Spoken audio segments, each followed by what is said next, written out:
بسم الله الرحمن الرحيم.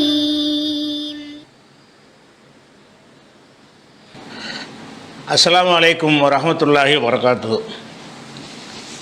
அன்பிற்குரிய சகோதர சகோதரிகளே, ஒவ்வொரு மாதமும் 2ஆம் சனிக்கிழமை என்று அமெரிக்காவில் வசிக்கிற கொள்கை சகோதரர்கள் அங்குள்ள பொறுப்பாளர்கள் வழியாக அனுப்பியிருக்கிற கேள்விகளுக்கு இந்த நேரலையில் பதிலளித்து வருகிறோம்.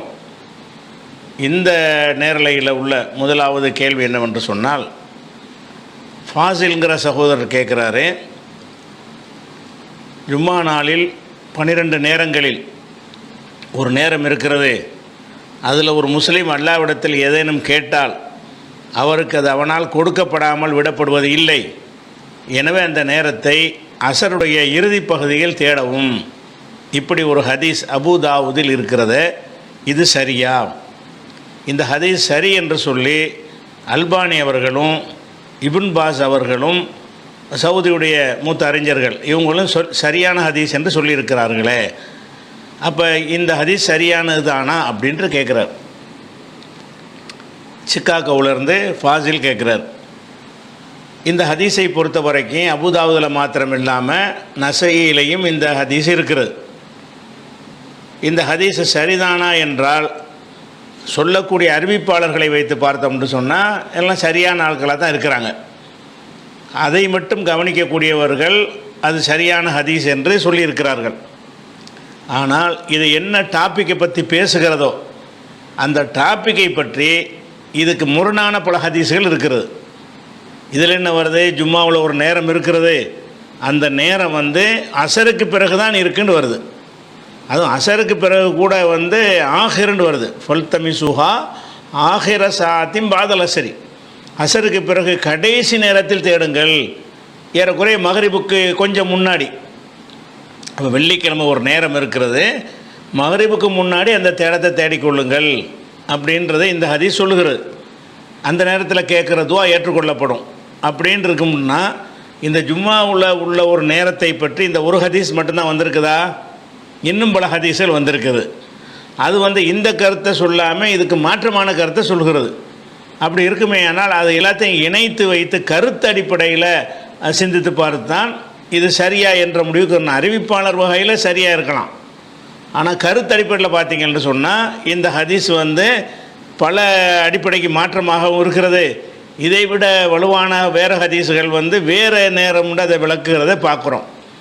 அதனால் இதை பற்றி நம்ம என்ன மாதிரிலாம் வந்திருக்குன்னு கேட்டால், இது முஸ்லீமில் 1409வது ஹதீஸ். அதில் என்ன வருதுன்னு கேட்டால், அந்த நேரம் எது என்று சொல்லும் பொழுது, ஹிய மா பைன ஐ எஜிலிசல் இமாமு இலா அன் துகுல சலாத். ஜும்மாவில் ஒரு நேரம் இருக்கிறது, அந்த நேரம் எதுவென்று சொன்னால், இமாம் உட்கார்வாரில் மெம்பரில் பயான் பண்ணுறதுக்கு முன்னாடி பாங்கு சொல்லும்போது உட்கார்ந்துருப்பார்ல, அவர் உட்கார்ந்ததில் இருந்து தொழுகையை முடிக்கிற வரைக்கும் அது இருக்கிறது. இமாம உட்கார்ந்ததில் இருந்து தொழுகையை முடிக்கும் வரைக்கும் அந்த நேரம் இருக்குது என்று ரசூல் ஸல்லல்லாஹு அலைஹி வஸல்லம் சொன்னதாக முஸ்லீமில் ஒரு ஹதீஸ் இருக்கிறது. அப்போ இது அசருக்கு பிந்தின்னு வரக்கூடியதை இது மறுக்குதுல, அசருக்கு பிறகு இருக்குது, அது மகரிபுக்கு கொஞ்சம் முன்னாடி இருக்குதுன்னு சொல்லக்கூடிய அந்த ஹதீஸுக்கு மாற்றமாக இது எந்த ஹதீஸில் அந்த நேரம் எதுன்னு கேட்டால், இமாம் மெம்பரில் உட்கார்றாரில் அப்போ ஆரம்பித்து தொழுகை முடிகிற வரைக்கும் அந்த நேரம் இருக்குது என்ற ஹதீஸ் இருக்குது.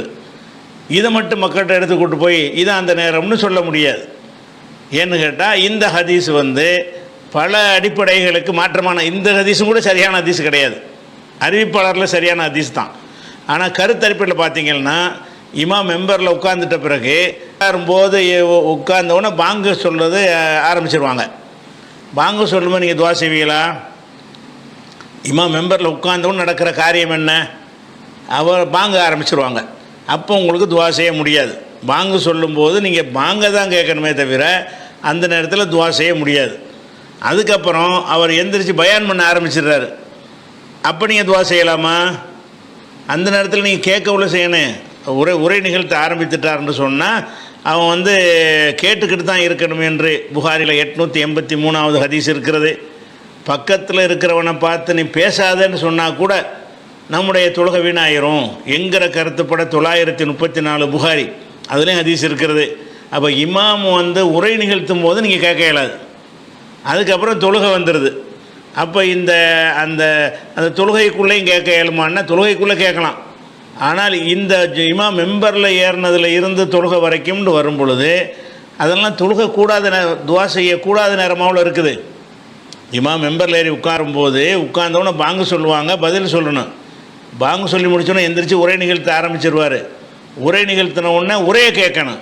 நீங்கள் உரையை கேட்குற நேரத்தில் துவா செஞ்சிட்டு இருக்க முடியாது. அப்போ இந்த ஹதீஸ் வந்து வேறு ஒரு நேரத்தை சொல்கிறது. இது வந்து துவா செய்வதற்குரிய ஒரு நேரமாக இல்லை.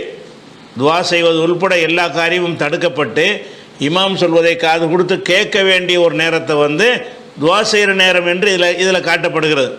அப்போ அந்த நேரம் எதுன்னு சொல்லி அறிவிக்கிற விஷயத்தில் சில சஹாபி அறிவிக்கிறல இப்படி ஒரு பிழையான ஒரு செய்தியை சொல்கிறாங்க. இன்னொரு ஹதீஸில் முஸ்லீமில் என்ன வருதுன்னு கேட்டால், ரசூல் ஸல்லல்லாஹு அலைஹி வஸல்லம் அவர்கள் இந்த ஜும்மாவுடைய நாளில் ஒரு நேரம் இருப்பதை பற்றி சொன்னார்கள். சொல்லும்போது என்ன சொன்னார்கள்னா, ஃபீஹி சாஅத்துன், அந்த ஜும்மா நாளில் ஒரு நேரம் இருக்கிறது. லா யுவாஃபிகுஹா அப்தும் முஸ்லிமுன், ஒரு முஸ்லிமான அடியான் அந்த நேரத்தை அடைந்து கொண்டால் எப்படி அடையணும்னு கேட்டால், ஒஹுவ யுஸல்லி, தொழுது கொண்டு இருக்கும்போது அடையணும். அந்த நேரம் வந்து தொழுகைக்கு வெளியே கிடையாது. ஒஹுவ யுஸல்லி, தொழுது கொண்டு நிறையிலே அந்த நேரத்தை அடைந்து யஸ்அலுல்லாஹ ஷையா, அதில் அல்லாஹ்விடத்தில் அவன் கேட்பானேயானால் இல்லா அல்தாஹு இய்யாஹு, அவனுக்கு அதை எல்லாம் கொடுக்காமல் இருப்பதில்லை. அப்போ ஜும்மாவில் ஒரு நேரம் இருக்கிறது. அந்த நேரத்தில் வந்து தொழுது கொண்டு நீ இருக்கணும். தொழுது கொண்டு இருக்கும் பொழுது தொழுகைக்குள்ளே துவா செய்யணும். அப்படி செய்வாயானால் அதை ஏற்றுக்குருவான் என்ற மாதிரி இந்த ஹதீஸில் அந்த துவா செய்கிற நேரம் வந்து தொழுகைக்கு உள்ளே தான் இருக்குது அப்படின்னு சொல்லிடுறாங்க. இந்த ஹதீஸ் வந்து இப்போ நீங்கள் கேட்டிருக்கிற ஹதீஸுக்கு மாற்றமாக இருக்குது. எப்படி மாற்றமாக இருக்குது? அசருக்கு பிறகுன்னு அங்கே வருது. அசர் பிறகு தொழலாமா? அந்த துவா தொழுகையில் தான் கேட்கணும்னு வந்துருச்சுல. அசருக்கு மகரிபுக்கு முன்னாடி வரைக்கும் தொழுகை இருக்குதா? அன்றைய அசரைத்தான் நீங்கள் தொழலாமே தவிர, அசர் தொழுதுக்கு பிறகு இன்னொரு தொழுகையை தொழுது அதில் துவா செய்கிறது ஒன்று இருந்தால் தான் நீங்கள் எந்த ஹதீஸை பற்றி கேட்டீங்களோ அந்த ஹதீஸ் சரின்னு சொல்ல முடியும். கருத்தடிப்படையில் அசருக்கு பிறகு தொழுகக்கூடாது என்று தடை இருக்கும் பொழுது அந்த நேரத்தில் தான் அந்த துவா ஏற்றுக்கொள்ளப்படுற நேரம் இருக்குன்னு சொல்லுமையானால் இந்த ஹதீஸை ஏராளமான அறிஞர்கள் சரின்னு இருக்கிறாங்க. அந்த நேரத்தில் தான் அது இருக்குதுன்னு சொல்லியிருக்கிறார்கள். ஆனால் அவங்க எதை கவனிக்கலை, அந்த துவா செய்வது வந்து தொழுத நிலையில் துவா செய்யணும்னு வருதில்ல. துவா செய்யணும்னு ஒரு ஹதீஸில் வருது, ஒன்றில் கூடுதல் விவரம் வருதா இல்லையா? நீங்கள் தொழுத நிலையில் அல்லாஹ்விடத்தில் கேட்கணும்னு வருதில்ல, அதை இணைச்சித்தானே அந்த அந்த ஹதீஸை விளங்கினேன். தொழுத நிலையில் துவா செய்யணுன்ற வாசகம் வரும் பொழுது இந்த அசருக்கு பிறகு என்பது வந்து தவறான செய்தின்னு ஆகிடுது. ஒரு நேரம் இருக்கிறது, கண்டிப்பாக அந்த நேரம் அசருக்கு பிந்தி இருக்காது. அப்போ இது எல்லாத்தையும் இணைச்சி வச்சு பார்த்தீங்கன்னு சொன்னால், அப்போ தொழுகையில் துவா செய்யணும் அப்படின்னு வருது. தொழுகையில் எப்போ துவா செய்யலாம்? தொழுகையில் கியாமுல நின்று கொண்டு என்ன செய்யணும்னு நமக்கு சொல்லித்தரப்பட்டிருக்கிறது, அதை தான் செய்யணும். ருக்கு சஜிதாவில் ருக்குவில் என்ன செய்யணும்னு சொல்லித்தரப்பட்டிருக்கிறது, அதை தான் செய்யணும். அந்த தொழுகையில் துவா செய்வதற்கென்று எங்கேயாவது நமக்கு அனுமதி தரப்பட்டிருக்கான்னு கேட்டால் 2 இடம் தான் இருக்குது. ஒன்று வந்து அத்தஹியாத் இருப்பில், அத்தஹியாத்தில் ஓத வேண்டியதெல்லாம் ஓதி முடித்ததுக்கு பிறகு அதில் என்ன செய்யலான்னு கேட்டால், சும்மா எத்தஹையர் மின துவாய் ஆஜபகு இலைஹி, அவர் விருப்பமான துவாவை தேர்ந்தெடுத்து துவா செய்து கொள்ளலாம் என்று ரசூல் ஸல்லல்லாஹு அலைஹி வஸல்லம் சொன்ன செய்தி புகாரியில் 835வது ஹதீஸில் இருக்கிறது. அப்போ தொழுகையில் தொழுகையிலையும் இருக்கணும். அதில் துவா செய்தவனாகவும் இருந்தால் அது கண்டிப்பாக எல்லாம் ஏற்றுக்கணுமா வெள்ளிக்கிழமைக்குன்னு இருந்தால் அந்த நேரம் வந்து அத்தஹியாத்தில் தான் துவா கேட்குறவங்களுக்கு அனுமதிக்கப்பட்ட ஒரு நேரம். இன்னும் ஒரு நேரம் என்னென்னு கேட்டால் வந்து சஜிதா. இது முஸ்லீமில் வரக்கூடிய ஹதீஸ் என்னென்னு கேட்டால், அக்ரபு மா யகூனுல் அப்து மின் ரப்பிஹி வஹுவ சாஜிதுன், ஒரு அடியான் சஜிதா செய்யும் பொழுது தான் அல்லாஹ்வுக்கு ரொம்ப நெருக்கமாக இருக்கிறான். ஃபக்ஸிரு ஃபிஹ துவா, அதில் நீங்கள் துவாக்களை அதிகப்படுத்தி கொள்ளுங்கள் அப்படின்ற ஹதீஸும் இருக்குது. அப்போ எல்லாத்தையும் மெர்ஜி பண்ணி இணைத்து பார்க்கக்கூடிய நேரத்தில் அந்த மெம்பரில் அமர்ந்ததில் இருந்துன்னு வருதில்ல, மெம்பரில் அமர்ந்ததில் இருந்து அந்த நேரம் வராது. அப்படி அந்த ஹதீஸ் வந்தாலும் அது வந்து வேறு ஒரு தடை இருக்குது. வேற ஒரு தடை செய்யப்பட்ட ஒரு நேரத்தை ரசூலுல்லாஹ் சொல்லியிருப்பாங்க. அந்த இடத்துல பேசக்கூடாது, செவிதாழ்த்தி கேட்கணும். அப்படி இருக்கும்போது இமாம் மெம்பரில் உட்கார்ந்ததுலேருந்து அவர் பயான் பண்ணுவார், நீங்கள் துவா செஞ்சிட்டு இருக்கணுமா அப்படிங்கிற கருத்து அது தருது. அப்போ அதுவும் சரியில்லை. அது அசருக்கு பின்னாடி தான் இருக்குன்னு வருதில்ல, அது ஒரு நேரம் உண்டு, அதுவும் சரியில்லை. எதனால் சரியில்லைன்னா அது வேறு ஒரு ஆதாரத்தோடு மோதுகிறது, வேறு ஒரு அடிப்படை மசாயிலுக்கு சட்டத்துக்கு மாற்றமாக இருக்குது. அந்த வேறு அடிப்படை என்ன, நீங்கள் அசருக்கு பிறகு எந்த தொழுகையும் கிடையாது. இவங்க இந்த ஹதீஸ் சொல்லுகிறது அசருக்கு பிறகு மகரிப்புக்கு முன்னாடி தொழுதுகிட்டு நீங்கள் துவா செய்யுங்கன்னு வருமா? அதனால் கருத்து அடிப்படையில் அது சரியில்லை. ஜும்மாவில் துவா ஏற்றுக்கொள்ளப்படுற நேரம் எதுன்னு கேட்டால் ஜும்மா தொழுகை தான். அந்த தொழுகையில் எப்போ இருக்குது என்று கேட்டால் அத்தஹியாத்துலேயும் சஜிதாவுலையும் தான். அப்போ அத்தஹியாத்து சஜிதாவில் இருந்த நிலையில் நீங்கள் என்ன செய்யலாம்.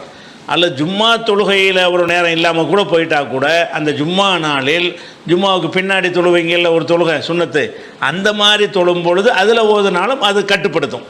தொழுத நிலையில் அல்லாட்ட கேட்கணும். ஜமாத்தில் ஜும்மா தொழுவும் போது அவர் டைம் தரமாட்டார், அத்தஹியாத்து ஓதணும்னு அவர் செலாம் கொடுத்துருவார். அப்போ அந்த வாய்ப்பு உங்களுக்கு செய்ய முடியாமல் போகணுமே. ஜும்மா தொழுகைக்குள் என்று அங்கே வரல.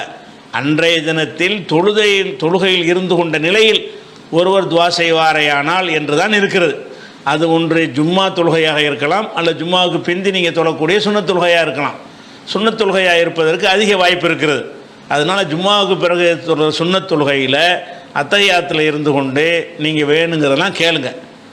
அது துவா ஏற்றுக்கொள்ளப்படுற ஒரு நேரம் அப்படின்னு முடிவெடுக்கிறது தான் சரியாக இருக்கும்.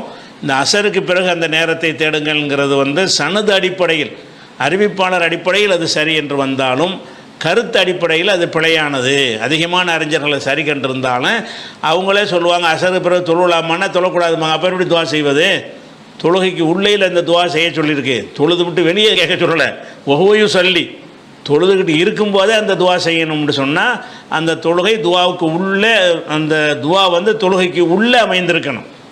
அப்போனா அந்த ஜும்மா தொழுகையில் உள்ள அத்தஹியாத்து இருப்புலையோ அல்ல ஜும்மாவுக்கு பிறகு நம்ம தொழக்கூடிய சுன்னத் தொழுகையிலையோ அத்தஹியாத்தில் சஜிதா அதில் இருந்து கொண்டு நம்முடைய தேவைகளை கேட்டோமே ஆனால் கண்டிப்பாக ஏற்றுக்கொள்ளப்படுற ஒரு டைம் அது அப்படின்னு ரசூலுல்லாஹ் சொல்லியிருக்கிறாங்க. அதுதான் சரியானதாக இருக்குது. அதுக்கடுத்து உம்மு மரியம்ங்கிறவங்க கேட்குறாங்க ஒரு ஹதீஸை போட்டு, இந்த ஹதீஸ் சரியானதான்னு கேட்குறாங்க. ஒரு முஸ்லீம் துன்பத்தில் இருக்கும்போது இருக்கும் தன் சகோதரனுக்கு ஆறுதல் கூறினால் அவருக்கு மற்றவர்கள் பொறாமைப்படத்தக்க பச்சை நிற ஆடையை அல்லாஹ் அணிவிக்க செய்கிறான். அறிவிப்பவர் அனசு, நூல் ஷோபுல் ஈமான். இது சரியான ஹதீஸா அப்படின்னு கேட்குறாங்க. இந்த ஹதீஸ் ஷோபுல் ஈமான்லையும் இருக்கிறது, இன்னும் பல தாரிக் திமிஷ்கிலையும் இந்த ஹதீஸ் இருக்கிறது. இந்த ஹதீஸை பொறுத்த வரைக்கும் இதில் ஒரு பலவீனம் இருக்கிறது. நீங்கள் சொல்லக்கூடிய நல்ல செய்தி தான் அது. அந்த செய்தி மேற்றை பொறுத்த வரைக்கும் துன்பத்தில் இருக்கிறவனுக்கு நம்ம ஒரு ஆறுதல் சொல்வது நல்லது தானே, அது கூலி கொடுக்கத்தக்க ஒரு விஷயந்தான். ஆனால் இதில் என்ன வருதுன்னு கேட்டால் மற்றவர்கள் பொறாமைப்படத்தக்க பச்சை நிற ஆடையை அல்லாஹ் அணிவிக்கிறான் என்ற ஒரு பர்டிகுலர் நன்மையை சொல்வதாக இருந்தால் அது அல்லாஹ்வுடைய ரசூல் சொன்னது தான் சொல்ல முடியும். அப்போ ரசூல் சொல்லியிருக்கிறாங்கன்னா சொன்னதாக செய்தி இருக்கிறது. ஆனால் அது எப்படி இருக்குன்னு கேட்டால் ஷோபுல் ஈமான்லையும் தாரிக் திமிஷ்கிலையும், தாரிக் திமிஷ்குன்னா இப்னு அசாக்கிர் என்றும் அதை சொல்லுவாங்க, அந்த நூல்லையும் இந்த ஹதீஸ் இடம்பெற்றிருக்கிறது. இந்த ரெண்டு ஹதீஸ் நூல்லையுமே இந்த செய்தி ஒரு பலவீனமான அறிவிப்பாளர்களை கொண்டு தான் இருக்கிறது. என்ன பலவீனமான அறிவிப்பார்னு கேட்டால், இது அறிவிக்கிற ஆள் யாருன்னு கேட்டால், அதாவது முகம்மது என்பவர் இது அறிவிக்கிறார். இது அறிவிக்கிற அறிவிப்பாளரில் முகம்மதுல் ஹஷ்ரமி என்பவரிடமிருந்து அவருடைய மகன் குதாமா அறிவிக்கிறார்னு வருகிறது.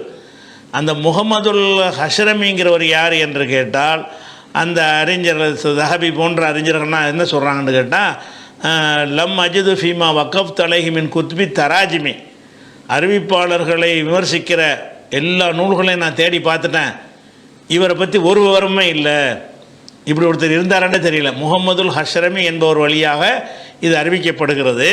இந்த முகம்மதுல் ஹஷ்ரமின்னா யார் அப்படின்னு சொல்லி நம்மளும் தனியாக தேடி பார்த்தோம். இவர் தேடி பார்த்த முந்தைய அறிஞர் தஹபி அவர்கள் என்ன சொல்கிறாங்கன்னு கேட்டால், நான் எல்லா நூல்களையும் தேடி பார்த்துட்டேன், யாராவது இந்த முகமதுல் ஹஷரமி என்பவரை பற்றி ஏதாவது குறிப்பு கொடுத்துருக்கிறார்களா என்று பார்க்கும் பொழுது நான் காணவில்லைன்னு அவர் சொல்கிறாரு. ஒருவேளை அவர் காணாமல் வேறு நூல் இருக்கலாமேன்று நம்மளும் தேடி பார்க்கும் பொழுது இவர் யாருன்னு அறியப்படாதவராக இருக்கிறார். அதனால் இந்த ஹதீஸ் பலவீனமான அறிவிப்பாளராக இருக்கிறதுனால இது சரியில்லை, சரியான ஹதீஸ் கிடையாது.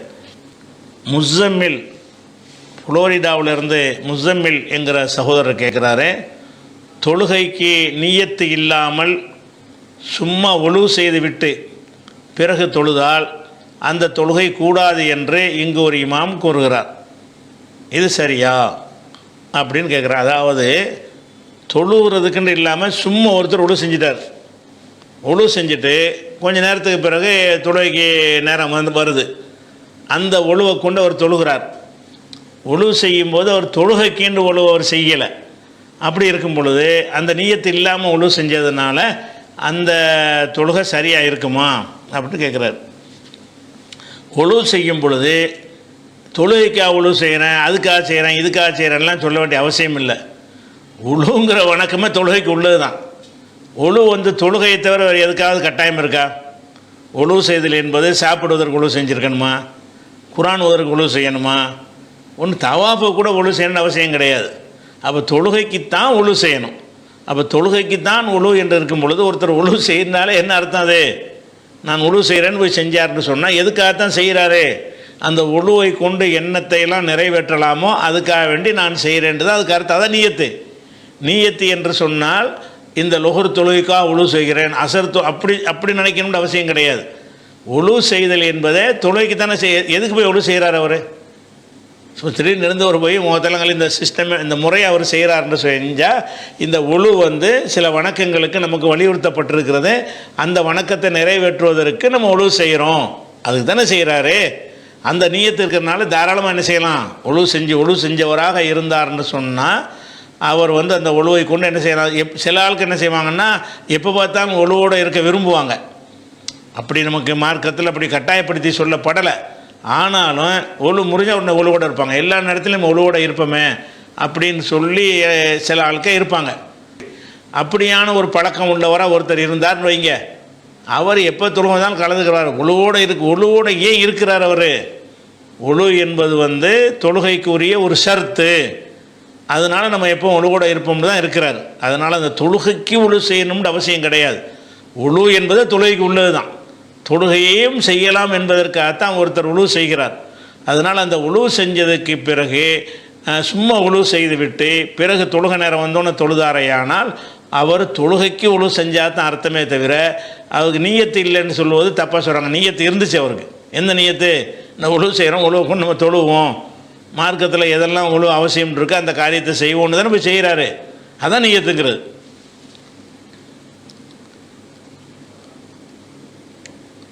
அதுக்கப்புறம் முஸம்மில் புளோரிடாவிலேருந்து கேட்குறாரு, எங்கள் பள்ளியில், எங்கள்னால் அந்த புளோரிடாவில் ஒரு பள்ளிவாசல் இருக்குது போல இருக்குது, அங்கே உள்ள பள்ளியில் ஷியா முஸ்லீம்கள் தொழுகிறார்கள். இதே போல் நாங்கள் ஷியா இமாம் கொள்கையில் உள்ள இமாமை பின்பற்றி தொழுதால் அந்த தொழுகை கூடுமா? அதாவது ஷியாக்கள் எங்கள் பள்ளியில் அவங்க தொழுகிறாங்க. அந்த ஏரியாவில் ஷியாக்கள் கொஞ்சம் இருப்பாங்க அவங்களுக்கு. சில நேரத்தில் அவங்கள பின்பற்றி நாங்கள் தொழுவலாமா அப்படின்னு கேட்குறாரு. இந்த ஷியாக்களை பொறுத்த வரைக்கும் அந்த ரெண்டாக பிரிக்கிறாங்க. அறிஞர்கள் பிரிக்கிறாங்க. அறிஞர்கள் பிரிக்கிறதுனால இல்லை, தக்க காரணத்தோடு பிரிக்கிறாங்க. அறிஞர்கள் செஞ்சாலும் அறிஞர் இல்லாதவர் செஞ்சாலும் அது தகுந்த ஒரு ரீசனோடு இருக்கும் என்றால் நம்ம அதை ஏற்றுக்கொள்ளத்தானே வேணும். அவங்க என்ன செய்கிறாங்கன்னா ஷியாக்கள் நிறைய பிரிவுகள் அவங்கள்ட்ட இருக்கிறது. ஆனால் பிரதானமாக இந்த ரெண்டில் அடங்கிடுவாங்க. பிரதானமான பிரிவு ரெண்டு தான். ஒரு பிரிவு என்னவென்று சொன்னால் நபிகள் நாயகம் ஸல்லல்லாஹு பிறகு அலி தான் ஆட்சிக்கு வரணும், எல்லாம் சேர்ந்து ஏமாற்றி விட்டாங்க, அலிக்கு வர வேண்டிய ஆட்சியை கெடுத்து விட்டாங்க, அதனால் அபூபக்கர் ஏமாற்றுக்காரரு, உமர் ஏமாற்றுக்காரரு, இந்த ரெண்டு பேரை விட அலி சிறந்தவர், அதனால் அலிக்குத்தான் ஆட்சி அதிகாரம் இருக்கணும் அப்படிங்கிற சொல்லி அதை மட்டும் வலியுறுத்தக்கூடிய ஒரு சாரார் ஷியாவில் இருக்கிறாங்க. அதுக்கு என்ன செய்கிறாங்கன்னா சில பொய்யான ஹதீஸ்களை வச்சுருக்கிறாங்க. அலிக்குத்தான் ரசூலுல்லாஹ் வசியத்து செஞ்சுட்டு போனாங்க அப்படி இப்படின்னு அது மாதிரிலாம் வச்சுருக்கிறாங்க. இன்னொரு சாரார் என்ன செய்கிறாங்கன்னா அந்த அலியின் மீது கொண்ட சப்போர்ட்டாக வந்தாங்கல்ல, அது எல்லை மீறி போய் அலி எப்படிப்பட்டவர் தெரியுமா, நம்ம ஆளுக்கு அந்த அப்துல் கார் ஜிலானியை வந்து அல்ல அளவுக்கு பேசுகிறாங்கல்ல, ஒரு அட்ரஸ் இல்லாத ஒரு ஆள், பெரிய மார்க்க அறிஞர் கூட கிடையாது இந்த அப்துல் காதர் ஜிலானி என்பவர், பெரிய ஆய்வாளர் கிடையாது. அப்படி இருந்தும் கூட அவரை பில்டப் பண்ணுறாங்கல்ல, அந்த மாதிரி என்ன செய்கிறாங்கன்னா ஷியாக்கள் வந்து அலி அவர்களை வந்து அவருக்கு மறைவானது தெரியும், அவருடைய அடக்கஸ்தனம் எதுன்னு தெரியாத காரணத்தினால அவர் வானத்தில் இருக்காருன்னு சொல்லுவாங்க. ஷியாக்கள் ஒரு சாரார் வந்து அவர் கொலை செய்யப்பட்டார், கொலை செஞ்ச உடனே எங்கே அடக்கம் செய்யப்பட்டார்னு தெரியல, மறைவாக கொண்டே ராத்திரி அடக்கம் பண்ணிட்டாங்க. எதிர்ப்பு அவ்வளோ ஜாஸ்தியாக இருந்துச்சு, கடுமையான எதிர்ப்புக்கு மத்தியில் இருந்ததுனால அவர் அடக்கம் செய்வது கூட பஞ்சாயத்தை போச்சு. அப்படிங்கிறதுனால இப்போவும் அலிக்கு அடக்கஸ்தலம் கிடையாது. அதுக்கு என்ன கதை கட்டிட்டாங்க என்று கேட்டால், அவர் அடக்கம்லாம் செய்யலை, அப்படி வானத்துக்கல்ல ஒசத்திக்கிட்டான், வானத்தில் அவர் இருக்கிறார் மட்டுமில்லை, இருந்து நம்மளையெல்லாம் பார்த்துக்கிட்டு கண்காணித்து கொண்டிருக்கிறாரு, இங்கே நடக்கிற எல்லாமே அவருக்கு தெரியும் அப்படிங்கிற அளவுக்கு ஏறக்குறைய இறைத்தன்மை உள்ளவராக என்ன செய்கிறாரு, இருக்கிறார். அதே மாதிரி அவருக்கு மாத்திரம் இல்லாமல் அவருடைய மகன் ஹுசைன் அவர்களுக்கும் அவங்களுடைய சந்ததிகள் வரக்கூடிய இமாம்களுக்கும் இந்த மாதிரி ஒரு தெய்வீக அம்சம் இருக்கிறது. அவங்களுக்கு வந்து என்ன வேண்டாலும் அவங்க செய்ய முடியும், அவங்க சொல்ல நம்ம கேட்கணும், அது மார்க்க ஆதாரம் அப்படிங்கிற அளவில் இருக்கக்கூடிய ஷியாக்கள் இருக்கிறாங்க. இந்த எல்லை மீறின ஷியாக்கள் என்ன செய்வாங்கன்னு கேட்டால், மற்ற எல்லாரையும் காஃபிர்ன்றாங்க. அபூபக்கர் காஃபிரு, அபூபக்கர் ஆட்சி கொடுக்காம ஏமாற்றி விட்டாருங்கிறது அது விமர்சனத்தோடு போயிடும். முஸ்லீமை காஃபிர்னு சொன்னால் அப்படி ஒரு ஷியா இருக்கிறாங்க. அபூபக்கர் காஃபிரு, உமர் காஃபிரு, ஆயிஷா காஃபிரு, மாவியா காஃபிரு, 4-5 சஹாபாக்களை தவிர எல்லாரும் காஃபிரு. இவர் 4-5 பேர் தான் ஒரு சப்போர்ட்டாக இருந்தாங்க. அந்த 4-5 சஹாபாக்களை தவிர எல்லாருமே காஃபிர் என்று சொல்லக்கூடிய ஷியாக்களும் இருக்கிறார்கள். அப்போ இந்த ஷியாக்களை பற்றி அறிஞர்கள் என்ன முடிவு எடுக்கிறாங்கன்னு கேட்டால், ஒருத்தன் வந்து அலி சேர்ந்த அபூபக்கர் சேர்ந்தவர் அலி சேர்ந்தவர்னு சொல்கிறது மார்க்கத்துடைய அம்சமா? ஒரு அம்சம் கிடையாது. இதை ஏற்றுக்குள்ள ஈமானில் ஒரு பகுதியா? கிடையாது. நீங்கள் என்ன செய்யலாம், அபூபக்கர் உமரில் கூட ஒருவர் வந்து உமர் தான் சேர்ந்தவராக இருப்பார்னு நினைக்கணும். அது தப்பான நினைப்புன்னு சொல்லலாமே தவிர அது இஸ்லாத்தை விட்டு அவரால் வெளியேற்றிருமா? ஒருத்தர் உஸ்மான் தான் 4 பேர்லையும் சிறந்தவர்னு கூட சொல்லலாம்.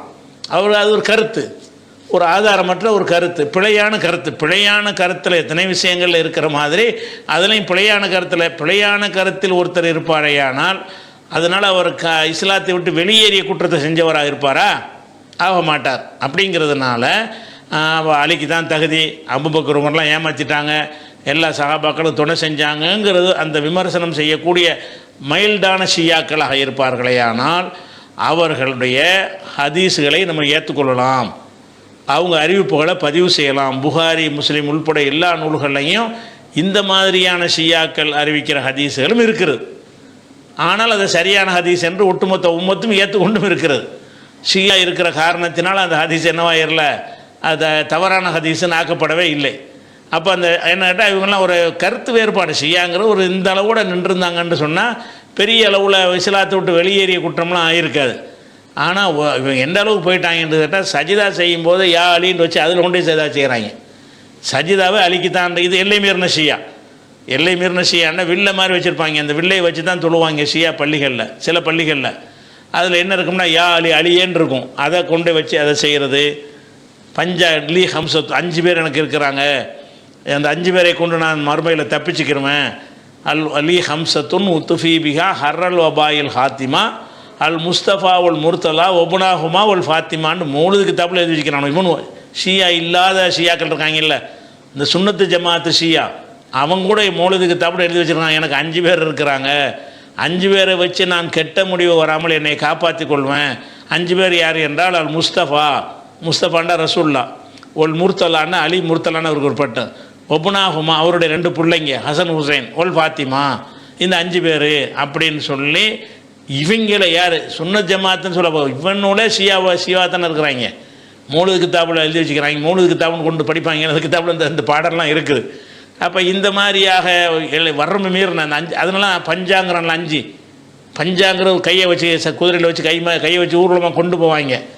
அது கையை ஏன் கொண்டு போகிறாங்க, ஏன்னா கை அல்லதுக்கு 5 பேர் எங்களுக்கு இருக்கிறாங்கன்னு காட்டுவதற்கு.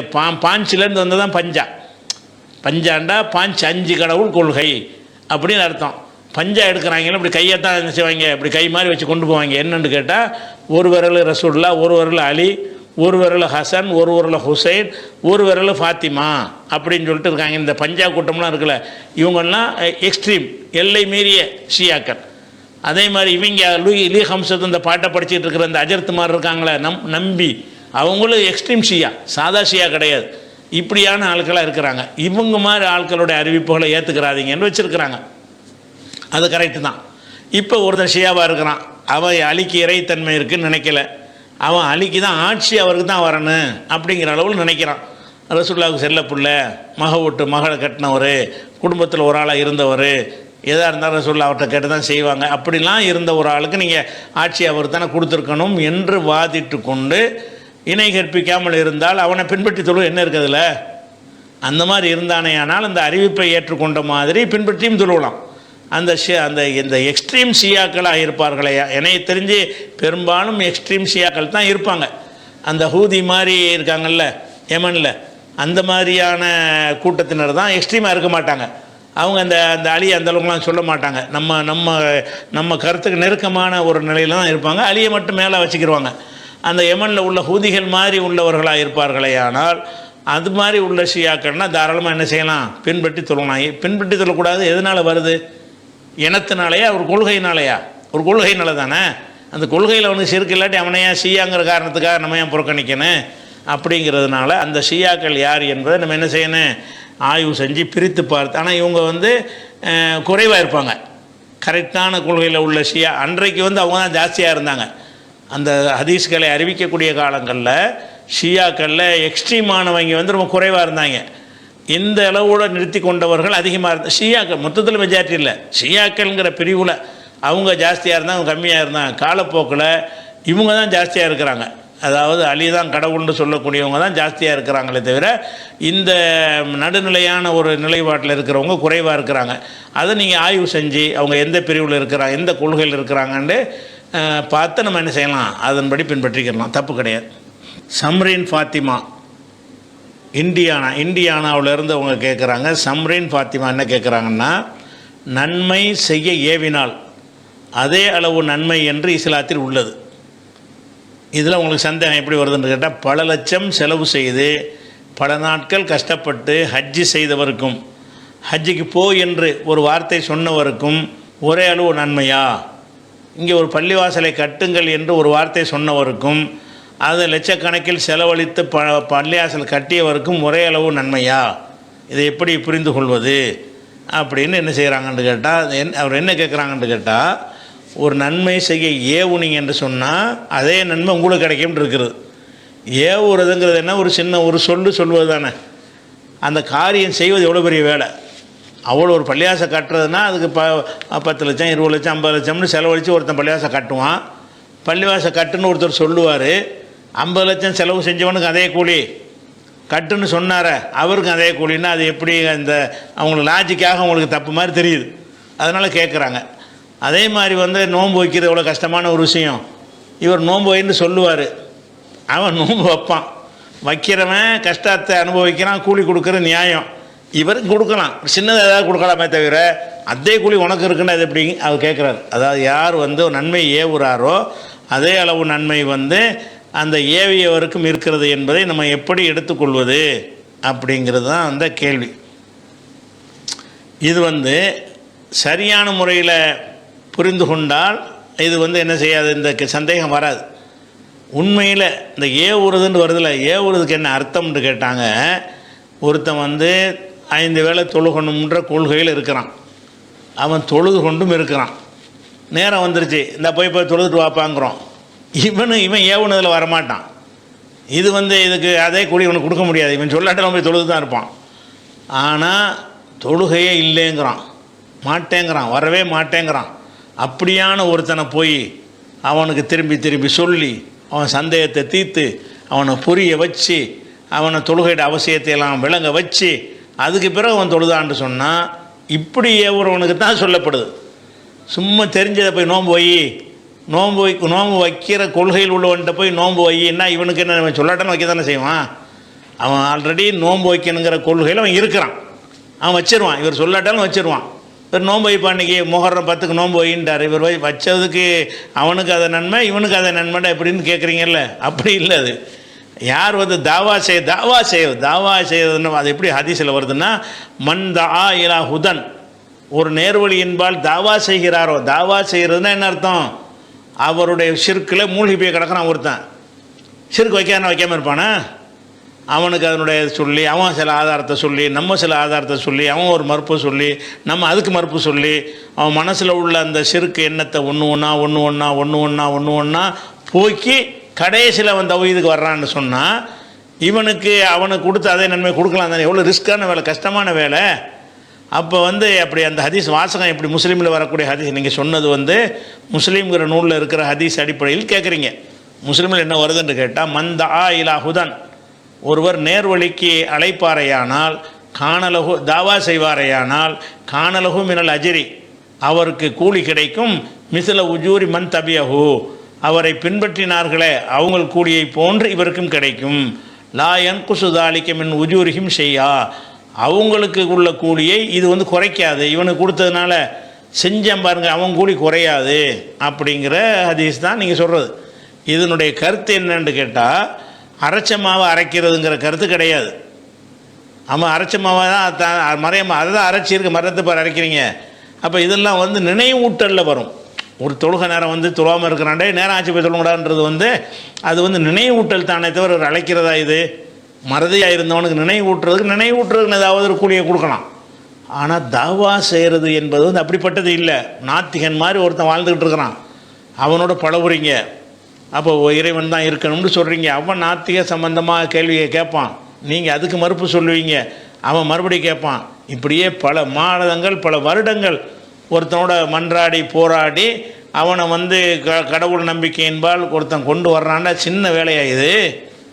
எவ்வளோ பெரிய ரிஸ்க்கான வேலை, எவ்வளோ பெரிய ஆய்வு, எவ்வளோ சிந்திக்கணும். இவ்வளவும் செஞ்சு ஒருத்தன் வந்துட்டான்னு சொன்னால் இவனுக்கு கண்டிப்பாக கொடுத்தானே, அவனை சொல்லாட்டி வந்திருக்க மாட்டானே. இவன் சொல்லாவிட்டால் அவன் மார்க்கத்துக்கு வந்திருக்க மாட்டான். அப்படியா இருக்கும்போது அதே கூலியை தானே கொடுக்கணும். அதில் எப்படி நீங்கள் சின்னதாக நினைப்பீங்க? நீங்கள் என்ன அடிப்படையில் கேட்குறீங்கன்னு கேட்டால், அவன் ஏற்கனவே கொள்கையில் இருக்கிறவனுக்கு அந்த கொள்கையில் இரின்னு சொல்கிறதுக்கு நினச்சிட்டு கேட்குறீங்க. அதுக்கு உள்ளது கிடையாது. நோம்புலாம் கிடையாதுன்னு ஒருத்தன் சொல்லிகிட்டு இருக்கிறான், வைக்கவே மாட்டாங்கிறான். அவன்கிட்ட போய் நோம்பு வைன்னு வைக்க மாட்டான். நோம்பு வைன்னு மட்டும் அவன்கிட்ட சொல்ல முடியாது. ஏன் வைக்கிறேன்னு கேட்பான். அதுக்குரிய விஷயம் சொல்லணும், மறுமையில் என்ன நன்மை கிடைக்கும்னு சொல்லணும், துன்யாவில் என்ன நன்மைன்னு கிடைக்கணும், நோன்பு வைக்காட்டி என்ன தண்டனை கிடைக்கும்னு சொல்லணும். பேசிக்கே நம்பிக்கை இல்லாமல் சமயத்தில் இருப்பான். எதுக்கு பட்டின போடுறது அல்லாவான்னு சொல்லி அல்லாவை பற்றி கூட அந்த சந்தேகம் கூட அதற்கு பின்னணியில் இருக்கும். அது கிளியர் பண்ணணும். இப்படி பலவிதமான வேலைகள் செய்யும் பொழுது கண்டிப்பாக அந்த வேலைக்கு கூடத்தான் கொடுக்கணும். அவனுக்கு கிடைக்கிற அதே கூலியை தான் இவனுக்கு கொடுக்கணும். ஏன்னு கேட்டால், இவன் சொல்லி புரிய வச்சு நம்ப வச்சு அவன் அந்த நிலை கொண்டு வரலன்னு சொன்னால் அவன் செஞ்சே இருக்க மாட்டான். அப்படி தாவாங்கிறது அதானே தவிர சும்மா தெரிஞ்சதை திருப்பி போய் சொல்கிறதுங்கிறது கிடையாது. அப்படி நினச்சி பார்த்தீங்கன்னா இது சரியாக தான் இருக்குது. லாஜிக்காக நம்ம அறிவு ஏற்றுக்கொள்ளக்கூடிய வகையில் தான் இந்த ஒரு ஹதீஸ் இருக்கிறது.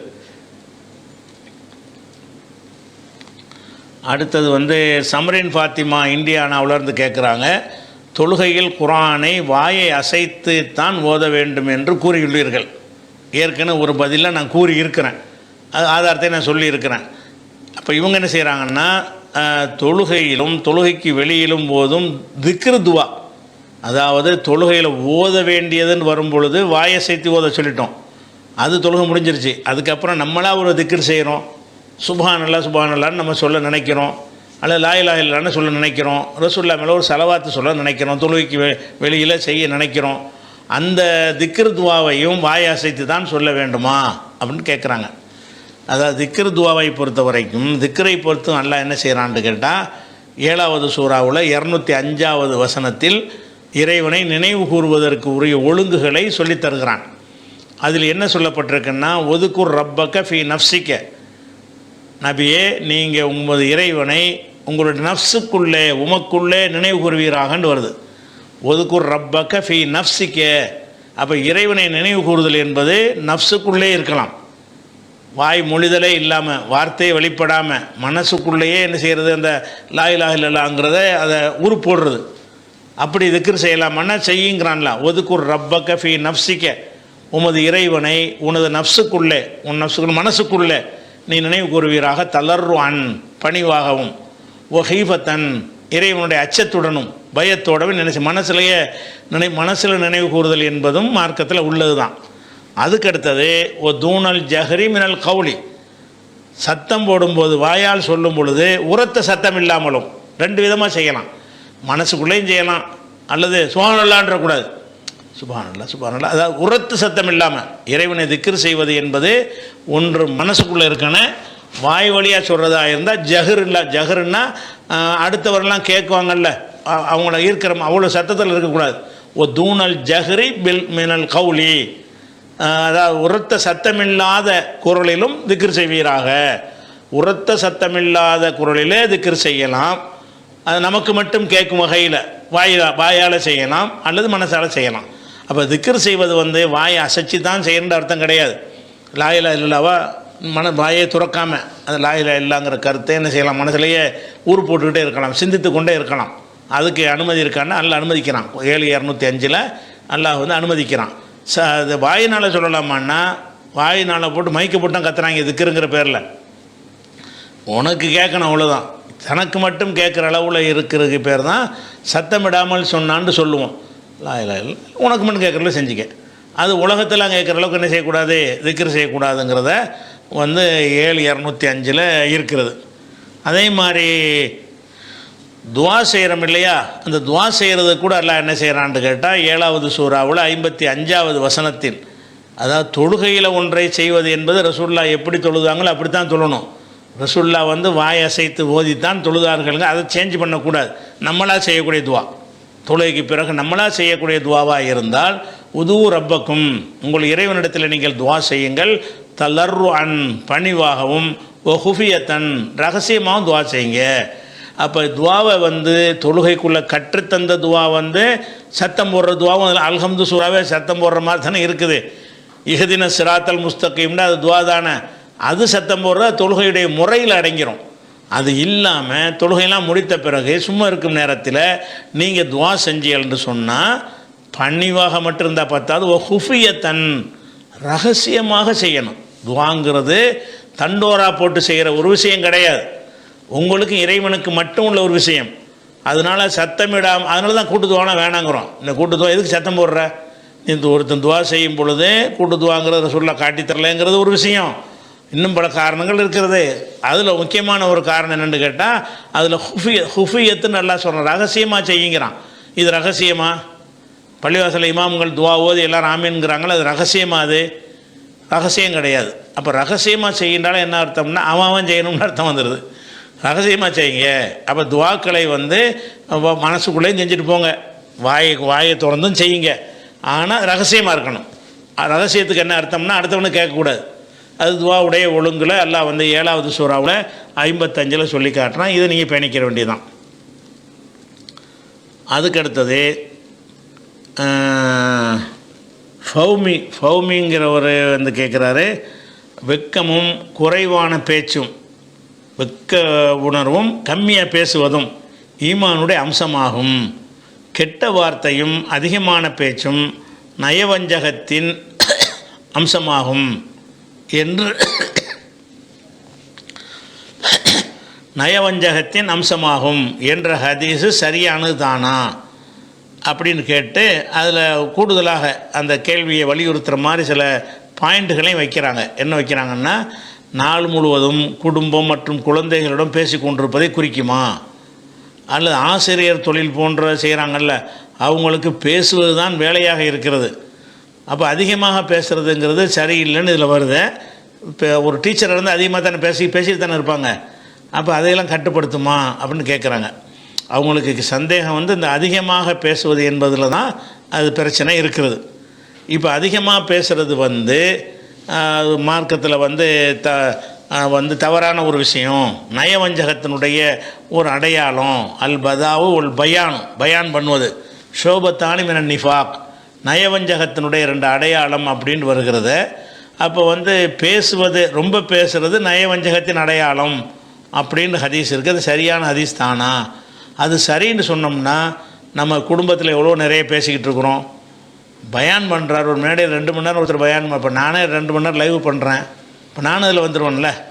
நான்டா எனக்கா சொல்ல, இந்த மாதிரி செய்யக்கூடிய எல்லாருமே, இந்த மாதிரி தாவா செய்யக்கூடிய எல்லாருமே அதில் வந்துடுவாங்களா இல்லையா? அதனால தான் அந்த கேள்வியை அவர் கேட்குறார். நீங்கள் சொல்லக்கூடிய அந்த ஹதீஸ் வந்து பல நூல்களில் வந்திருக்கிறது. இது எங்கே வருது? துஹஃபத்துல் அஷ்ராஃப்ங்கிற நூலில் வருது, தஹதீபுல் கமாலில் வருது, ஜாமியு தஹசீலில் வருது. இந்த நூல்களில் எல்லாம் இந்த செய்தி இடம்பெற்றிருக்கிறது. முஸ்னத் அகமதுலையும் வருது. முஸ்னத் அகமதில் வரக்கூடிய இந்த ஹதீஸாக இருந்தாலும் சரி, வேறு நூல்களில் வரக்கூடிய ஹதீஸாக இருந்தாலும் சரி, அதில் எப்படி வருதுன்னு கேட்டால், அபு உமாமா அல் பாஹிலி என்ற ஒரு சஹாபி இதை அறிவிக்கிறார். அவரிடமிருந்து அறிவிக்கிற ஆள் யாருன்னு கேட்டால் ஹஸ்ஸான் பின் அத்தியா என்பவர் அறிவிக்கிறார். அபு உமாமாங்கிறவர் சஹாபி. அந்த சஹாபிட்டேருந்து அறிவிக்கிற ஆள் யாருன்னு கேட்டால் ஹஸ்ஸான் பின் அத்தியா என்பவர் அறிவிக்கிறார். ஒருத்தர்கிட்ட ஒருத்தர் அறிவிக்கிறதா இருந்தால் அவங்க 2 பேரும் ஏக காலத்தில் வாழ்ந்திருக்கணும், சந்திச்சிருக்கணும், பேசியிருக்கணும், செவியுற்று இருக்கணும். ஆனால் இந்த ஹஸ்ஸான் என்பவர் அபு உமாமாவுக்கு மத்தியில் எந்த சந்திப்பும் கிடையாது அப்படின்னு சொல்லி முஸ்ஸிங்கிறவரும் அதே மாதிரி இப்னு அதி என்பவர்களும் தங்களுடைய தஹதீபுல் கமால்லையும் துஹ்ஃபத்துல் அஷ்ராஃப்ங்கிற நூல்லையும் தெளிவுபடுத்தியிருக்கிறாங்க. அப்போ அவர்கிட்ட அவர் கேட்கவே இல்லைங்கிற அபு ஜுரா என்பவரும் கூட என்ன செய்கிறாரு, அவரும் இது கேட்கலை அப்படிங்கிறாரு. அப்போ இது இன்னும் சொல்லப்போனால் இப்னு ஹிப்பான் இவரை பற்றி சொல்லும் பொழுது, ஹஸ்ஸானை பற்றி சொல்லும் பொழுது அத்பாய் தாபியின், இவர் தபா தாபியனில் உள்ளவருங்கிறார். தாபின்னா தான் சஹாபியை பார்த்துருப்பார். இவர் எந்த ஜெனரேஷனில் வர்றாருன்னு கேட்டால் ஃபி தபக்கத்தி அத்பாய் தாபியின், தபா தாபியன்கள், அதாவது ரசூல்லாவை பார்த்த சமுதாயத்துக்கு பேர் சஹாபி. அந்த சஹாபாக்களை பார்த்த சமுதாயத்துக்கு பேர் தாபி. அந்த தாபியன்களை பார்த்த சமுதாயத்துக்கு பேர் தபு தாபி. இவரை ஹஸ்ஸான் எதில் வர்றாருன்னு கேட்டால் தாபியினில் நேரடியாக அபு உமாமா பார்த்துருந்தார்னு வைங்க, அவர் தாபியினில் சொல்லியிருப்பாங்க. இவர் எந்த சஹாபியும் பார்த்ததில்லை. அதனால தான் இவர் எந்த பட்டியலில் வர்றாரு, தபு தாபியில் இருக்கிறார். அதனால் எந்த ஒரு சஹாபிகிட்டையும், இந்த அபு உமாமாட்ட மட்டுமில்லை, ஹஸ்ஸான் என்பவர் எந்த சஹாபிகிட்ட கேட்டதாக வந்தாலும் அது இடையில் ஆள் விடுபட்டிருக்குது, இவர் கேட்டிருக்க முடியாது.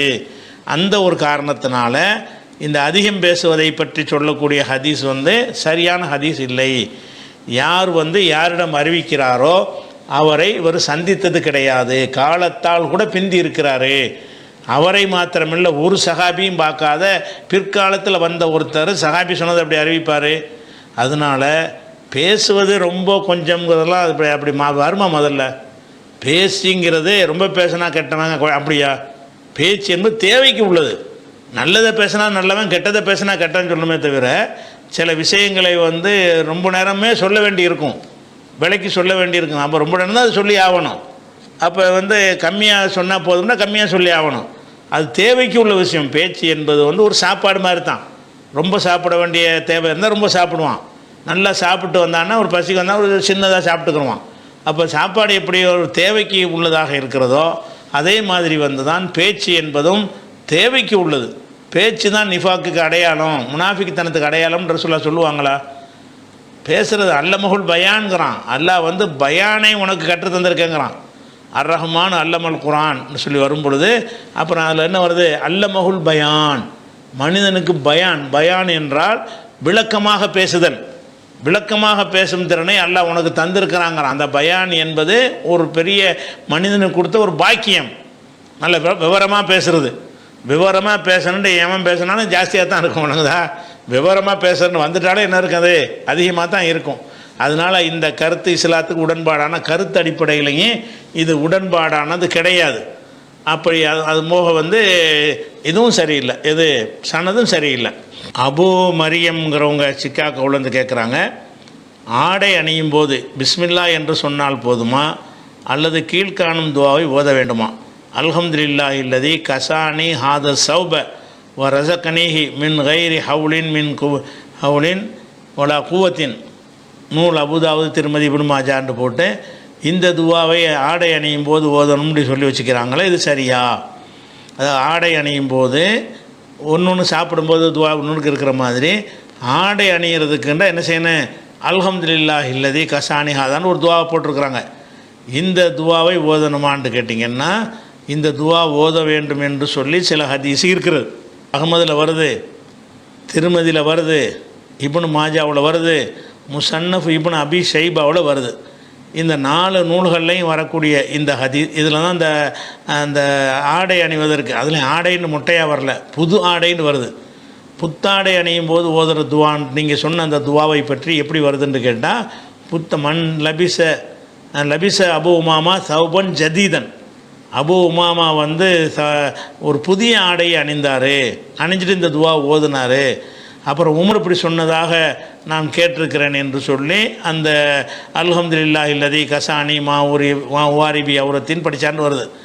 அப்போ இந்த ஹதீஸை பொறுத்த வரைக்கும் அபுல் அலா ஷாமின்னு ஒரு ஆள் இதை அறிவிக்கிறார். யார்? அபு உமாமா என்கிற சஹாபி வழியாக அபுல் அலா ஷாமிங்கிற ஒரு ஆள் தான் அறிவிக்கிறதாக அகமதில் வரக்கூடிய ஹதீஸ்லையும், அதே மாதிரி திருமதி இப்னு மாஜா முசன்னஃப் இப்னு அபி ஷைபா ஹதீஸுகள்லையும் அபுல் அலா ஷாமி சிரியா நாட்டைச் சேர்ந்த அபுல் அலா என்பவர் அறிவிப்பதாக அதில் குறிப்பிடப்படுகிறது. இந்த அபுல் அலாண்டா யார்? இவரை பற்றி எந்த ஒரு டீட்டெயிலும் கிடைக்கல. மஜ்ஹூல்னா யார் என்று தெரியாதவர், விவரம் கிடைக்க பெறாதவர் அப்படின்னு அதுக்கு அர்த்தம். ஒரு அறிவிப்பாளரை பற்றி ஒரு விவரம் கிடைக்கலன்னா அது பலவீனமாயிரும். முதல்ல யார் சொன்னாங்கிற நம்மளே ஒரு ஆள்கிட்ட போய் சொல்கிறோம், இப்படி அவர் செத்துட்டார் அப்படிங்கிறோம். யார் சொன்னா? ஒரு ஆள் சொன்னார்னா எடுத்துக்கிறோமா? யார்ப்பா சொன்னா? ஒரு ஆள் தான் சொன்னார். ஆள் தான் சொல்லுவான், கழுதையாக சொன்னேன். அந்த ஆள் யார்? அது ஆள் யாருன்னு உனக்கு சொல்ல ஏழு சொன்னால் அப்போ அது வந்து பலவீனமாயிரும். அப்போ இதில் வந்து அபுல் அலான்னு பேரை சொல்கிறாங்க, தேடி பார்க்குறோம் அந்த காலத்தில் வாழ்ந்தவர்கள் இந்த பேரை அறிந்திருக்கவே இல்லை. அப்போ இந்த பேரை வந்து ஏதோ சொந்தமாக கற்பனை பண்ணி ஒரு பேரை சொல்லியிருக்கிறாங்கன்னு அதுக்கு அர்த்தம்.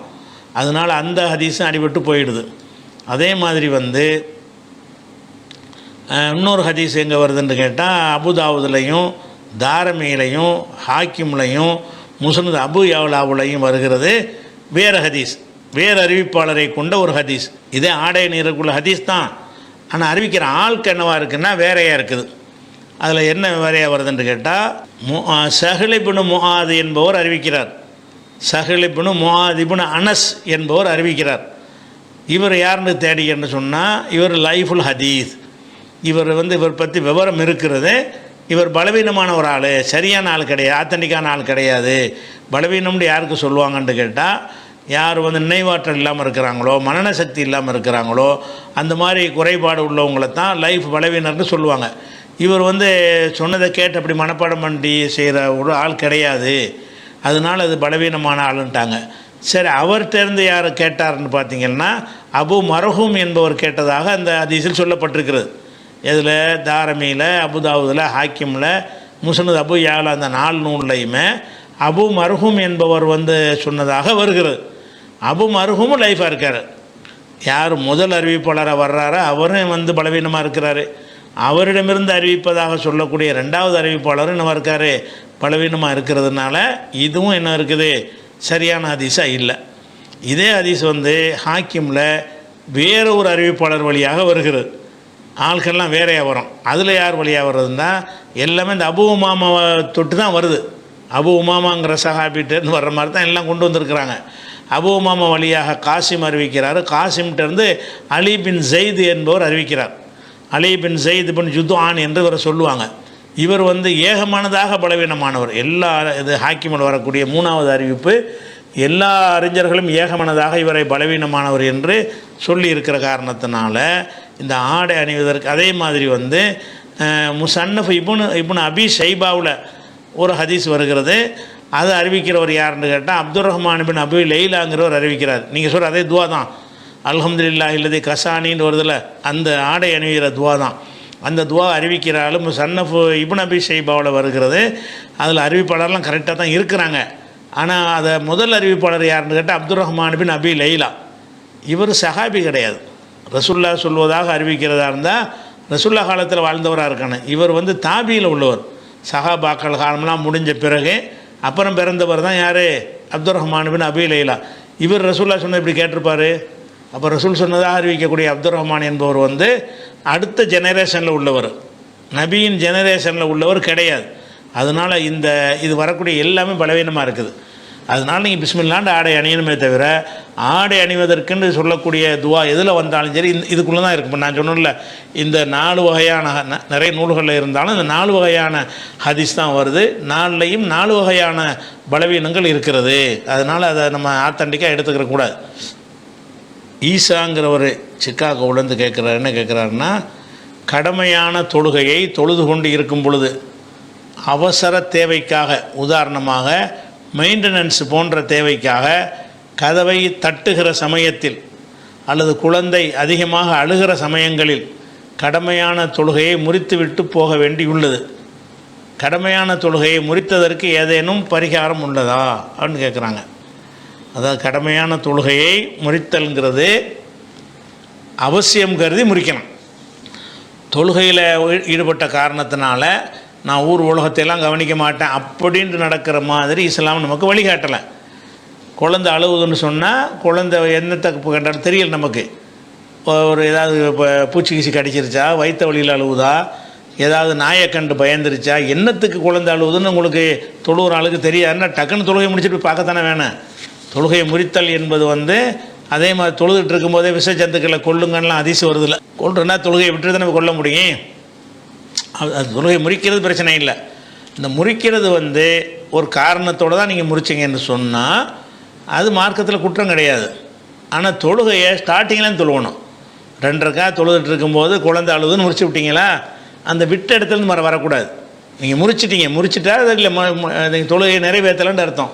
இப்போ நீங்கள் குழந்தை அழுகையில் அமர்த்திப்பட்டு அதை சரி பண்ணிட்டு தொழுதிங்கன்னு சொன்னால் மர ஸ்டார்டிங்லேருந்து வச்சகத்திலேருந்து ஆரம்பித்து அப்படி தான் அந்த தொழுகை நிறைவேற்றணுமே தவிர விட்ட இடத்துலேருந்து கண்டினியூ பண்ணுறதுங்கிறது கிடையாது. தொழுகை எப்போ அது ஒழு இல்லாமல் காற்று போய் முறிஞ்சாலும் சரி, நீங்களாக வேணும்னு முறித்தாலும் சரி, முறித்ததற்கு பிறகு பரிகாரம் என்னென்னு கேட்டால் அதை தூக்கத்தை தனி பரிகாரம்லாம் கிடையாது. நீங்கள் குற்றம் ஒன்றும் செய்யலையே, மார்க்கம் அனுமதித்த ஒன்றை செஞ்சதுக்கு என்னத்துக்கு பரிகாரம்? அல்லாவே அனுமதிச்சு தான், அல்லாவுடைய ரசூல் அனுமதிச்சு தானே இருக்கிறாங்க.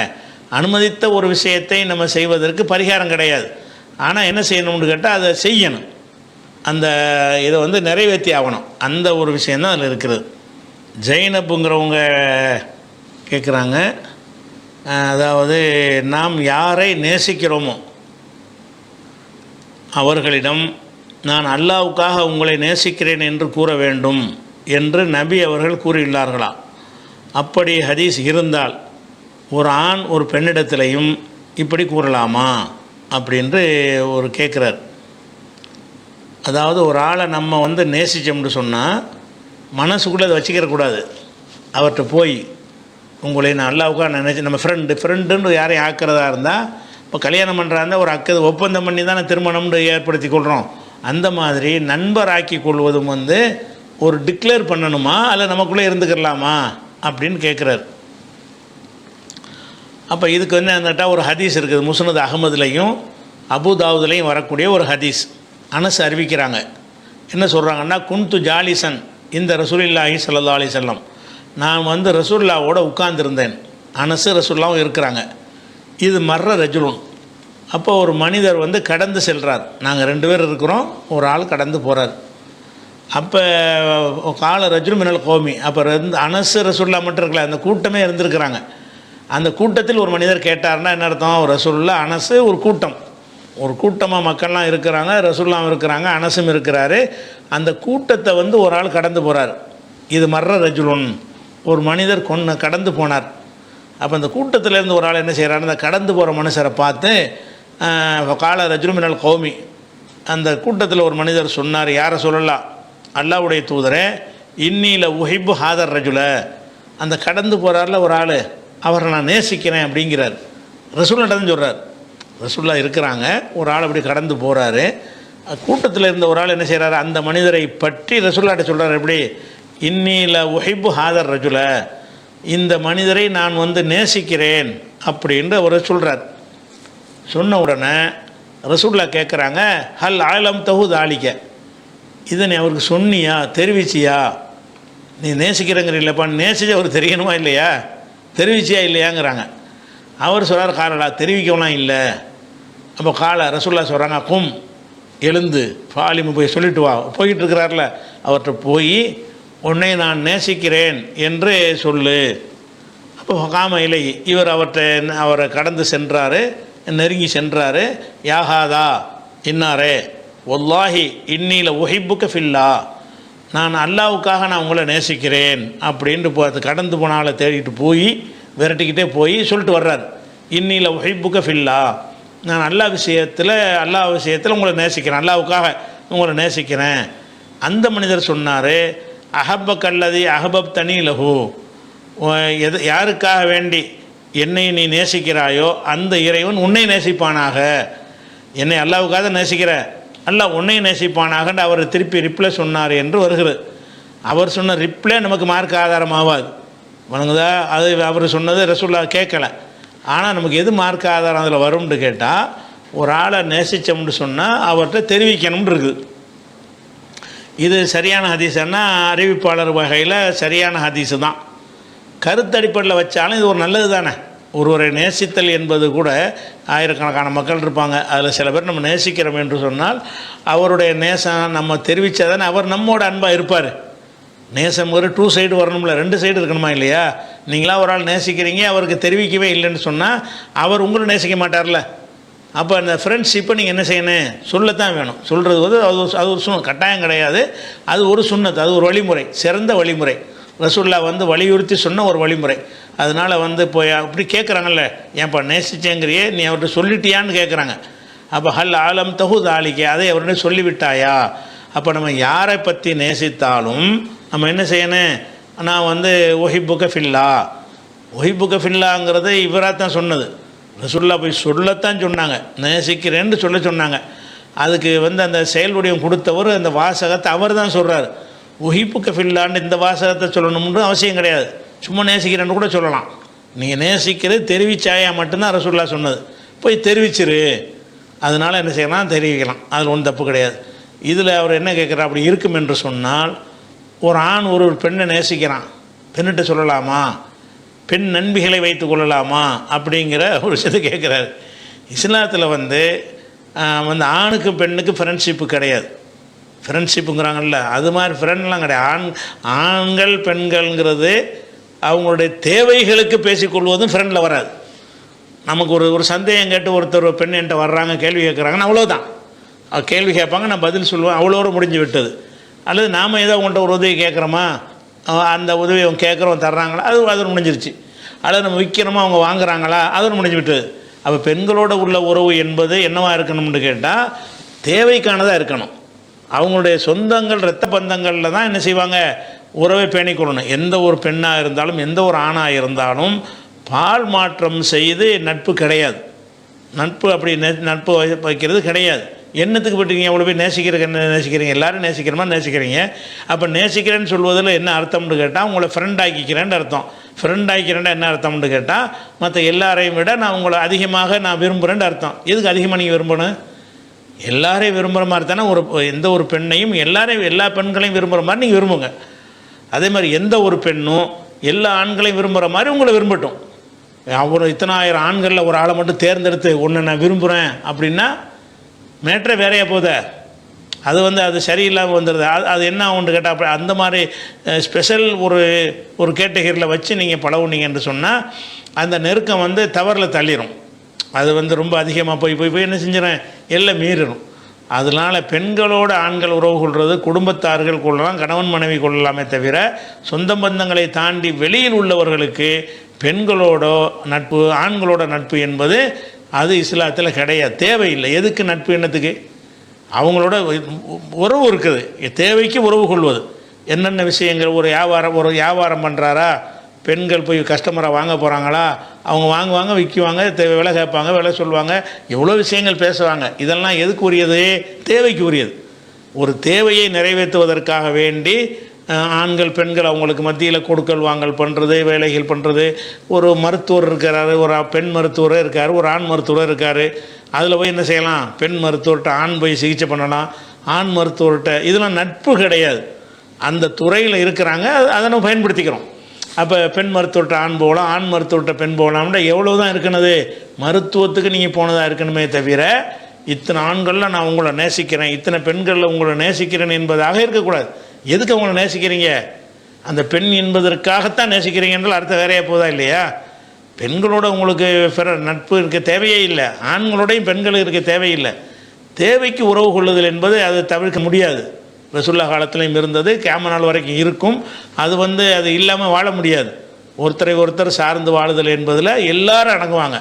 அந்த மாதிரி நட்புகள் தான் இருக்கணுமே தவிர, பெண் கட்டுமா நான் உன்னை விரும்புகிறேன்னா அதுக்கு மீனிங்கே வேறையாக போயிடும். வணங்குதா? அது உங்களை ரொம்ப அதிகமாக தள்ளிக்கிட்டே போய் இன்றைக்கி உலகத்தில் நீங்கள் பார்க்குறீங்கல்ல, அவ்வளோ கலாச்சார சீர்கேடும் அதில் வந்துடும். அதனால் பெண்கள்கிட்ட நீங்கள் தேவைக்கு பழகலாம். அது மாதிரி பெண்கள் ஆண்கள்கிட்ட தேவைக்கு பழகலாம். ஒரு பிரச்சனைக்கு தீர்வு கேட்டு வர்றாங்க, ஒரு உதவி கேட்டு வர்றாங்க, ஒரு கடன் கேட்டு வர்றாங்க, ஒரு பொருளை விற்கவோ வாங்கவோ வர்றாங்க, ஒரு சட்டையை தைக்கிறதுக்கு வர்றாங்க, அது மாதிரி ஒரு அயன் பண்ணுறதை கொடுக்கறதுக்கு வர்றாங்க. இப்படி எவ்வளோ தேவைகள் மனிதனுக்கு அவ்வளோ தேவை இருக்கிறது. ஒரு வழக்கறிஞராக ஒரு பெண் இருந்தால் போய் நீங்கள் வழக்கு கொடுக்கலாம், ஒரு ஆண் இருந்தால் ஆண்கிட்ட போய் பெண் வழக்கு கொடுக்கலாம். வழக்கறிஞர் என்பதற்கு தான் நீங்கள் கொடுக்கணுமே தவிர அதை தாண்டி அந்த ஃப்ரெண்ட்ஷிப்புங்கிறது கிடையாது. அதனால் அது பொதுவானதில் வந்துடுது. அடுத்த கேள்வி அப்துல் லத்தீஃப் கலிஃபோர்னியாவிலேருந்து கேட்குறாரு. மஷூரான ஆலோசனை, மஷூரா செய்வது எப்படி? முதலில் அல்லாஹ்வை புகழ வேண்டும், ரசூல் அவர்கள் மீது ஸலவாத்து சொல்ல வேண்டும், பிறகு ஆலோசனை செய்துவிட்டு மறுபடியும் அல்லாஹ்வை புகழ்ந்து ரசூல் அவர்கள் மீது ஸலவாத்து சொல்லிவிட்டு சுப்ஹானக அல்லாஹும்ம என்று ஆரம்பமாகும் துஆவை ஓதிவிட்டு களைய வேண்டும். இதுதான் நபி வழியா? மஷூராவின் அடிப்படையில் எடுக்கும் முடிவை மஷூரா செய்யாமல் மாற்றலாமா? உதாரணத்திற்கு ஒரு கம்பெனியில் வேலைக்கு சேரலாம் என்று மஷூரா செய்து முடிவு செய்து விட்டோம். சேருவதற்கு முன்னர் மற்றொரு கம்பெனியில் இதைவிட ஒரு நல்ல சம்பளம், நல்ல வேலை கிடைக்கிறது.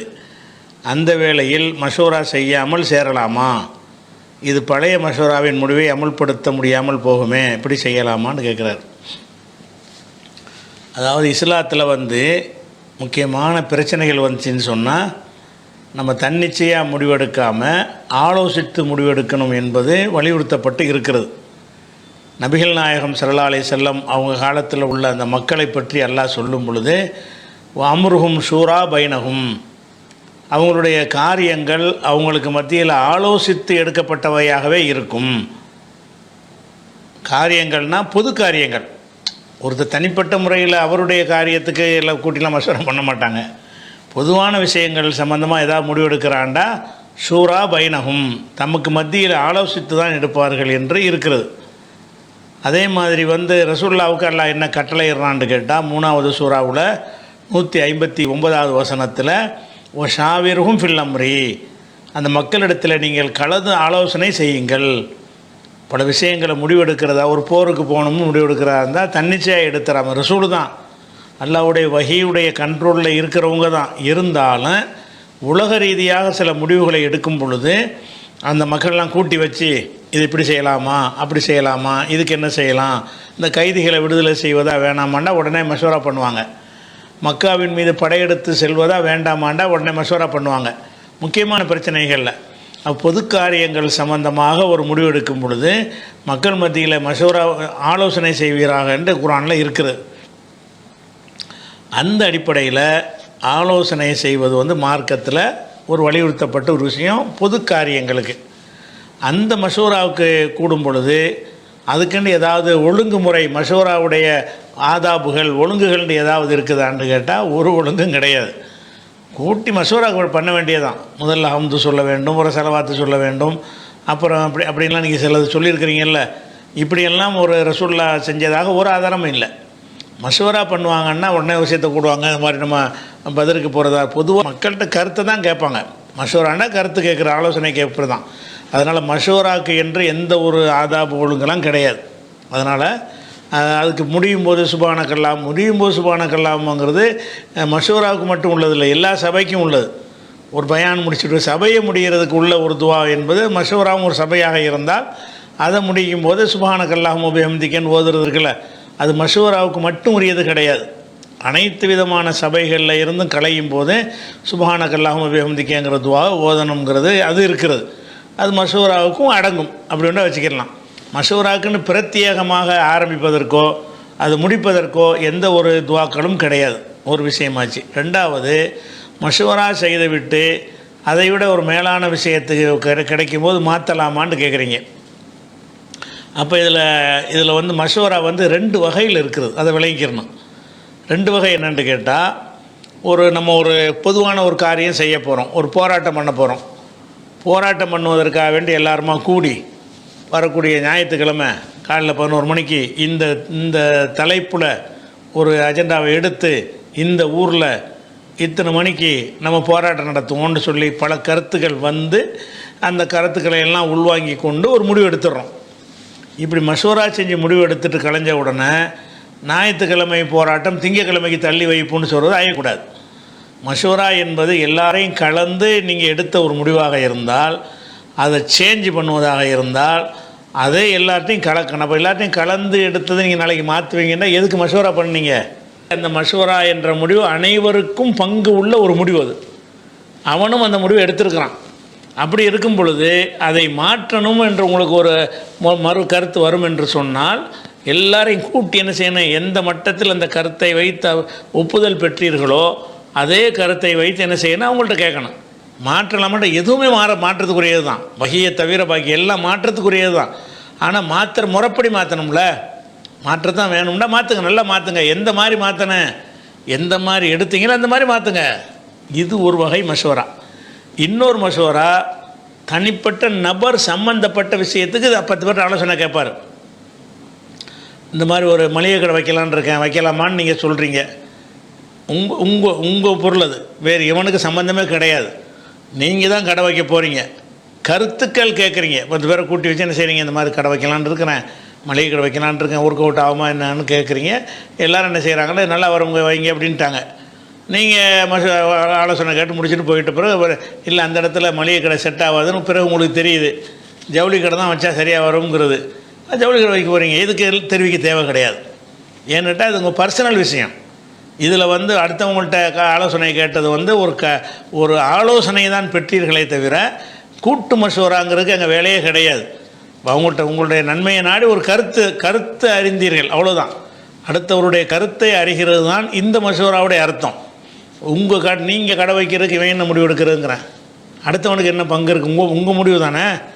ஒரு நாட்டு சம்மந்தமாக ஒரு இயக்கம் சம்மந்தமான விஷயத்துக்கு எல்லாருக்கும் அந்த பங்கு இருக்குது. நீங்கள் கடை வைக்கிற ஒரு வேலைக்கு நீங்கள் இன்டர்வியூ வந்திருக்குது, அந்த வேலைக்கு போகலாமான்ட்டு 4 நெருங்கிய நண்பர்கள்ட்ட மஷூரா கேட்குறீங்க. அந்த நண்பர்கள்லாம் என்ன செய்கிறாங்க? நல்ல ஒரு சூப்பர் வேலை போங்கன்ட்டாங்க. அதுக்கடுத்து போன பிறகு இன்னொரு இடத்துலேருந்து அதை விட அதிகமான சம்பளத்துக்கு வேறு ஒரு இன்டர்வியூக்கு அழைப்பு வருது. நீங்கள் என்ன செய்யணும்? இதுக்கு எல்லாரையும் மஷூரா பண்ணி செய்யணுமான்னு தேவையில்லை. அவங்கள்ட்ட கேட்டீங்க, அதை விட சிறந்தது தெரிஞ்சுன்னா நீங்கள் மாற்றிக்கலாம். உங்கள் சம்மந்தப்பட்டதாக இருந்தால். ஏன்னா உங்கள் பர்சனல் விஷயத்துக்கு ஒருத்தட்ட மஷூரா கேட்கும் பொழுது அவரை கேட்டு தான் நீங்கள் நடக்கணும்னு அவர் உரிமை கொண்டாட மாட்டார். உரிமை கொண்டாட இயலாது. அவருக்கு அந்த விஷயத்தில் உரிமை இல்லை. ஆனால் இதில் பொது காரியங்களில் உரிமை இருக்குது அவருக்கு. என்னையை கேட்டியா, எடுக்கும்போது மட்டும் கேட்டால் மாற்றும் போது கேட்க மாட்டியான்னு கேட்பான்லாம. அப்போ அவன் கேட்குறதுக்கான உரிமை வந்து அதில் இருக்கிறது. இதில் வந்து நீங்கள் என்ன கேட்குறீங்க? சொந்த காரியத்துக்காக வேண்டி ஒரு இடத்துல ஒரு வேலைக்கு போகலாமான்னு மஷூரா பண்ணோம். அதுக்கு பிறகு பார்த்தா அதை விட வேறு இடத்துக்கு போகிறது நல்லதாக தெரியுது. அப்படி தாராளமாக போகல, என்ன இருக்குண்ணே? இது யாருக்கும் சம்மந்தப்பட்டது இல்லையே. ஒரு பெண்ணை கல்யாணம் பண்ணலாமான்னு ஒரு மஷூரா பண்ணுறீங்க. ஒரு மாப்பிள்ளைக்கு இந்த பெண்ணை கொடுக்கலாமான்னு மஷூரா பண்ணுறீங்க 4 பேர்கிட்ட சேர்ந்து. அந்த 4 பேரும் சொன்னதுக்கு மாற்றமாக அதை விட ஒரு நல்ல பொண்ணு கிடைக்குது, அல்ல அந்த பெண்ணு நல்லா இருக்க மாட்டாங்கன்ற சில காரணங்களை வச்சு உனக்கு தெரிய வருது. அதுக்கு மஷூரா வைக்கின்ற அவசியம் கிடையாது. உங்கள் பர்சனல் விஷயம் அது, உங்களுடைய தனிப்பட்ட விஷயம். ஒரு மனிதனுடைய தனிப்பட்ட விஷயத்துக்காக வேண்டி பிறருடைய கருத்துக்களை கேட்டறிதல் என்பது அது வந்து மஷூராவுடைய கூட்டு முயற்சியில் வராது. ஏன்னா அவங்களுக்கு அதில் கூட்டு கிடையாது. அந்த உங்கள் பெண்ணு கல்யாணம் பண்ணி கொடுக்குறதுல உலகத்தெல்லாம் கூட்டு இருக்குதா? கிடையாது தானே. நீங்கள் ஒரு கடைக்கு வேலைக்கு போகிறதுக்கு ஊரெல்லாம் கேட்டு தான் போகணுமா? ஊர் மக்களுக்கு அதில் என்ன சம்மந்தம் இருக்குது? ஒரு சம்மந்தமும் கிடையாது. அந்த மாதிரி பிறருக்கு சம்மந்தம் இல்லாத விஷயங்களாக இருக்குமே. ஆனால் அவங்களுடைய கருத்தை கேட்டு நீங்கள் முடிவெடுத்தால் கூட மாற்றும் போது அவங்கள்ட்ட கேட்க தேவையில்லை. ஏன்னு கேட்டால் அது ஃபார்மாலிட்டிக்கு நீங்கள் கேட்டுக்கிட்டீங்களே தவிர உரிமை கொடுத்து கேட்கலை. நட்பு அடிப்படையில் சிலது கேட்டிருப்பீங்க, உரிமை கொடுத்து கேட்கலை. அதனால் வந்து அதை மீறுறது தப்பில் வராது. அடுத்த கேள்வி வந்து ஷேக் அப்துல்லா சிகாகோவிலேருந்து கேட்குறாரு. 5 கேள்வியை கேட்குறாரு, 5 பாயிண்ட்டை கேட்குறாரு. கூட்டு துவா பற்றி சில கேள்விகள். இங்கு பல சந்தர்ப்பங்களில் கூட்டு துவா செய்கிறார்கள். இதில் ஏதாவது ஒன்றுக்கு மார்க்கத்தில் ஆதாரம் இருக்குதான்னு கேட்குறாரு. 1, ஜும்மா குத்பாவின் இறுதியில் இமாம் துவா செய்கிறார். மக்கள் ஆமீன் சொல்கிறார்கள். ரசூல் ஸல்லல்லாஹு அலைஹி வஸல்லம் அவர்கள் மழை வேண்டி மிம்பரிலிருந்து துவா செய்து உள்ளார்களே அப்படின்னு கேட்குறாரு. இதே கேள்வி இமாம் மெம்பரில் இருக்கும்போது துவா ஓதுனது கூட்டு துவாவுக்கு ஆதாரமாகுமா அப்படின்ட்டு ஏற்கனவே கேட்கப்பட்டு அது ஆமீன் சொன்னார்கள்லாம் வரல, மக்களும் துவா செஞ்சார்கள் தான் அதில் வருது என்பதை விளக்கியிருக்கிறோம். அந்த லிங்க்கோடைய இமேஜை காட்டுறேன், நீங்கள் தேடி எடுத்து படிச்சுக்கிறங்க. ஒரு நபரின் நோய் நிவாரணத்துக்காக அவரின் குடும்பத்தார்கள் கேட்டுக்கொண்டதன் பேரில் இமாம் அவருக்காக துவா செய்கிறார். துவா உங்களுக்கு யாராவது செஞ்சாங்கன்னா ஆமீன் சொல்லலாம். ஆமீன் உங்களுக்காக யாராவது அல்லாஹ் உங்களுக்கு அருள் செய்வானாகன்னு உங்கள்கிட்ட ஒருத்தர் சொல்கிறாரா, ஆமீன் சொல்லலாம். ஏன்னா ஆமீனை பற்றி சிலாஹித்து என்ன இருக்குது, ஹதீஸ் இருக்குது. இந்த ஆமீன் விஷயத்தில் தான் யூதர்கள் உங்கள்கிட்ட பொறாமப்படுறாங்கண்டு. அதனால் ஆமீன் என்பதை நமக்காக யாராவது துவா செய்யும் பொழுது ஆமீன் என்று சொல்வதுன்னு கூட்டு துவான்றக்கூடாது. ஆமீன் சொல்கிற இடமெல்லாம் கூட்டு துவா இல்லை, கூட்டாக சேர்ந்து உட்கார்ந்து கொண்டு ஒருவர் துவா செய்ய மற்றவர்கள் ஆமீன் சொல்வதுங்கிறது தான் அதான் மார்க்கத்தில் இல்லாதுன்னு சொல்கிறோம். அதே நேரத்தில் அல்லாஹ் உங்களோட வறுமையை போக்குவானாக, வைத்த வழின்னு சொல்கிறீங்க, அல்லாஹ் உங்களுடைய நோயை குணமாக்குவானாகன்னு நீங்கள் ஒரு பிரார்த்தனையை செய்கிறீங்க. ஒன்று ஆமீன்கிறார் அவர், செய்யலாமான்னா செய்யணும். அவருக்கு நீங்கள் செய்வானாகன்னு சும்மா உட்காந்துட்டா இருக்கிறது. அப்போ முஸ்லீம்கள் விஷயத்தில் யூதர்கள் எதில் பொறாமப்படுறாங்கன்னு கேட்டால் சலான் சொல்வதிலையும் ஆமீன் சொல்வதையும் பார்த்து பொறாமப்படுறாங்க. எதாக இருந்தாலும் அஸ்ஸலாமு அலைக்குங்கிறாங்க, எதாக இருந்தாலும் ஆமீன்னு சொல்லி அல்லாஹ்விட்ட சாட்டி விட்டுறாங்கன்னு சொல்லி யூதர்கள் பொறாமப்படுறாங்கன்ற அளவுக்கு ஒரு நல்ல காரியமாக ரசூலுல்லாஹ் சொல்லியிருக்கிறாங்க. இதை விளக்குனதையும் ஒரு லிங்க் இருக்குது, அதை எப்படின்ட்டு அந்த லிங்க்குடைய இமேஜை போடுறேன். அந்த வாசகத்தை பார்த்து அப்படி அடித்து நீங்கள் தேடி பார்த்து முழுசாக படிச்சுக்கிறங்க. இது கூட்டு துவாவில் வராது. அது மாதிரி ஒரு பொது காரியத்துக்கு பொருளாதாரத்தை வழங்கியதற்காக அல்லாஹ் அருள் செய்ய வேண்டும் என்று துவா செய்கிறார்கள். மக்கள் ஆமீன் சொல்கிறார்கள். இது சரியான்னு கேட்குறாங்க. ஒரு நிறைய காசு கொடுத்துருக்கிறாரு, அல்லாஹ் அவர் அருள் செய்வானாகன்னு ஒருத்தர் என்ன செய்கிறாரு, அதை கூட்டாக சேர்ந்து செய்கிறது இல்லாமல் அவரிடமே சொன்னீர்கள் என்று சொன்னால் ஆமீன் என்று அவர் சொல்லிக் கொள்ளலாம். இதை ஒரு சபையில் வச்சு சொல்லி எல்லாரும் ஆமீன் சொல்வது என்பதுங்கிறது அப்படி ஒன்று நமக்கு வரல. உம்மத்தின் பொது நன்மைக்கு இமாம் துவா செய்கிறார், மக்கள் ஆமீன் சொல்கிறார்கள். அதான் இல்லைங்கிறோம். உம்மத்தின் பொது நன்மைக்கு துவா தானே நீங்கள் ரகசியமாக செய்யணும்னு ஆகிடுத. சம்மந்தப்பட்ட ஆள்கிட்ட சொல்கிறது தான் அவருக்கு விளங்குற மாதிரி சொல்லலாம். மற்ற துவாக்கள்லாம் நீங்களாக தான் செஞ்சுக்கிறணும், அதுவும் கிடையாது. அல்லது தொழுகைக்கு பின் அல்லது பயான் முடிந்த பின் இமாம் துவா செய்கிறார், மக்கள் ஆமீன் சொல்கிறார். எல்லாத்துக்கும் ஒரே பதில் தான். தொழுகைக்கு பிறகு உள்ள துவாவை தான் நம்ம இல்லைங்கிறோம். அதாவது தொழுகைக்கு பிறகாக இருந்தாலும் எப்போ இருந்தாலும் துவாவுடைய ஒழுங்கு ஏற்கனவே 2-3 கேள்விக்கு முன்னாடி உள்ள கேள்விக்கு பதில் சொல்லியிருக்கிறோம் இதே நிகழ்ச்சியிலேயே. அதில் என்ன இருக்கணும், துவா எப்படி இருக்கணும், ஹூஃபியத்தன் ரகசியமாக தான் துவா செய்யணும். ரகசியமாக துவா செய்யணும் என்பதிலேயே ஒருத்தர் சொல்ல எல்லாரும் அதை கோரஸ் ஆமீன் சொல்கிறது என்பது, நீங்கள் ஆமீன் சொல்லணுமா இருந்தால் சத்தமாக தான் அவர் சொல்லணும். ரகசியமாக துவா செய்தல் என்றதிலே சத்தம் வராது. சத்தம் வரலன்னா நீங்கள் ஆமீன் சொல்ல இயலாது. அப்போ உங்களுக்கு துவா செய்வதே சத்தமாக சொல்வதற்கு தொழுகைக்குள்ளே செய்கிற துவாக்களை தவிர மற்ற இடங்கள்ல எல்லாம் நீங்கள் சத்தம் இல்லாமல் தான் துவா செய்யணும்னு இருக்கும் பொழுது எப்படி நீங்கள் ஆமீன் சொல்கிற பேச்சு வரேன். சத்தமாக போடுற ஒரு இடம் என்ன இருக்குன்னு கேட்டால், சம்மந்தப்பட்டவருக்கு நேரடியாக நீங்கள் துவா செய்கிறது அவருக்கு தெரிவிச்சிங்கன்னு சொன்னால் அது நீங்கள் சத்தம் போட்டீங்க, அதுக்கு அனுமதி இருக்குது. அல்லாஹ் உனக்கு பரக்கத் செய்வானாக. அப்போ நீங்கள் வாய்க்குள்ளே பரக்கத் செய்வான்னு அவருக்கு விளங்காதுல்ல, அவர் நோக்கித்தான் நீங்கள் சொல்கிறீங்க, உனக்குன்னு சொல்லிடுறீங்கள. உரையாடலின் போது தான் அதை நம்ம உரையாடல் துவா மெத்தடில் உரையாடுவது. துவா அடிப்படையில் உரையாடும் போது உரையாடல் என்றாலே அதில் சத்தம் வந்துடும்ல. நான் ஒரு ஆள்கிட்ட பேசுகிறேன்டா, நான் பேசுகிறதுக்கு விளங்குறதுக்கு தானே நான் பேசுகிறேன். அப்போ அவர் ஆமீன் சொல்லலாம். அல்லாஹ் உங்களை அருள் செய்வானாக, அல்லாஹ் உங்களை குணப்படுத்துவானாக, அல்லாஹ் உங்களுக்கு நிறைய பாக்கியத்தை தருவானாகன்ட்டு ஒரு ஆள்கிட்ட நான் உரையாடுறேன். ஒருவரிடம் உரையாடும் பொழுது உரையாடல் அது துவா அதில் அடங்கி இருந்தாலும் உரையாடலுங்கிறது நேருக்கு நேரம் தானே கேட்குற மாதிரி தானே இருக்கணும். நானே உரையாடிக்கிற முடியாது, அவர் கேட்டால் தானே அதுக்கு பேர் உரையாடல். அந்த உரையாடல் மெத்தடில் நீங்கள் அதில் துவா அடங்கியிருக்குமே என்று சொன்னால் அந்த உரையாடலை கேட்டவர் ஆமீன் சொல்லலாம். அதான் இருக்குது. அவர் மற்றது நீங்கள் துவாவில் சொன்னீங்கன்னா நீங்கள் எதுக்காக வேண்டி 3 பேரும் ஆமீன் சொல்கிறதுக்காக துவா செய்கிறீங்க. மெம்பரில் இருந்து துவா ஓதுறது சத்தமாக ரசூலுல்லாஹ் ஓதிருக்கிறாங்களா, நம்மளும் சத்தமாக ஓதலாம். குனூத்துங்கிறத சத்தமாக ஓதிருக்கிறாங்களா, நம்ம தொழுகைக்கு உள்ள விஷயங்கள் எதில் தொழுகைக்கு உள்ள விஷயங்களையெல்லாம் சத்தமாக ஓதுன துவாக்கள்லாம் சத்தமாக ஓதுனதாக வரும். அந்த சத்தமாக ஓதுனால கூட ஆமீன் சொன்னதாக வராது. சத்தமாக ஓதிக்கலாம், கேட்டுக்கலாம், அவ்வளோதானே தவிர உங்களை நோக்கி ஒரு துவா செய்யப்பட்டால் அப்படி அந்த நேரத்தில் என்ன செய்யணும்னு கேட்டால் நீங்கள் ஆமீன் சொல்லணும். ஆமீன் சொல்கிறது அது ஒரு வழிமுறைன்னு இருக்குது. அந்த ஆமீன்கிற தலைப்பில் உள்ள விஷயத்தை பார்த்து தெரிஞ்சுக்கிறேங்க. அடுத்ததாக வந்து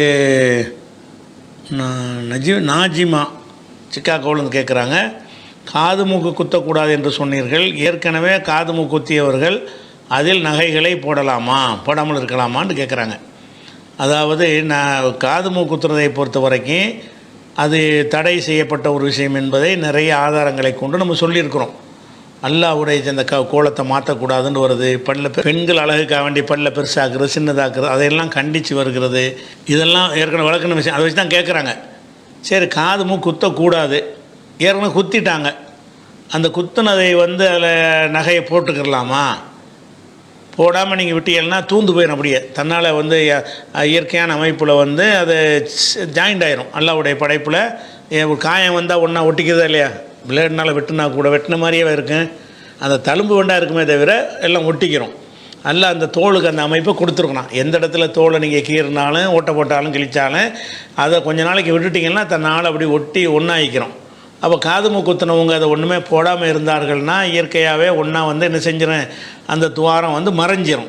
அப்படி தான் அந்த தோல் அமைப்பு எல்லாம் படைச்சிருக்கிறான். அப்படி ஒருத்தங்க செய்யாமல் ஏற்கனவே இந்த அறியாமை காலத்தில் குத்திட்டாங்க, மூக்கு போட்டுட்ருக்காங்க, காதில் ஏதோ போட்டுட்ருக்காங்களா, அது இருந்துக்கிட்டே இருக்கும். அப்போ காது குத்துறதுக்கு தானே குத்தி முடிச்சுட்டாங்கல்ல, புதுசாக ஒன்றும் செய்யலையில், அது இருந்தால் இருந்துட்டு போகுதுன்னு விட்டுறணுமா? அதையும் போய் அவங்க நகையை போடாமல் அது தூந்து போகிற அளவுக்கு விட்டுறணுமா அப்படின்னு கேட்டிங்கன்னா அப்படி வந்து மார்க்கம் சொல்லலை. ஏன் சொல்லலைங்கிறோம்னு கேட்டால், புகாரியில் சில ஹதீஸுகள் வருகிறது. உதாரணமாக 1431 ஹதீஸில் என்ன வருதுன்னு கேட்டால், பெண்கள் வந்து தங்கள் காதணி, அதாவது பெருநாள் தினத்தில் ரசூலுல்லாஹ் என்ன செய்கிறாங்கன்னா பயான் பண்ணுறாங்க.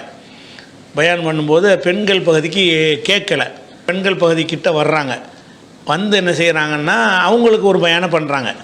நம்ம பேசுனது அவங்களுக்கு விளங்கலை, பெருநாள் உரை முடித்தவுடனே உடனே வர்றாங்க.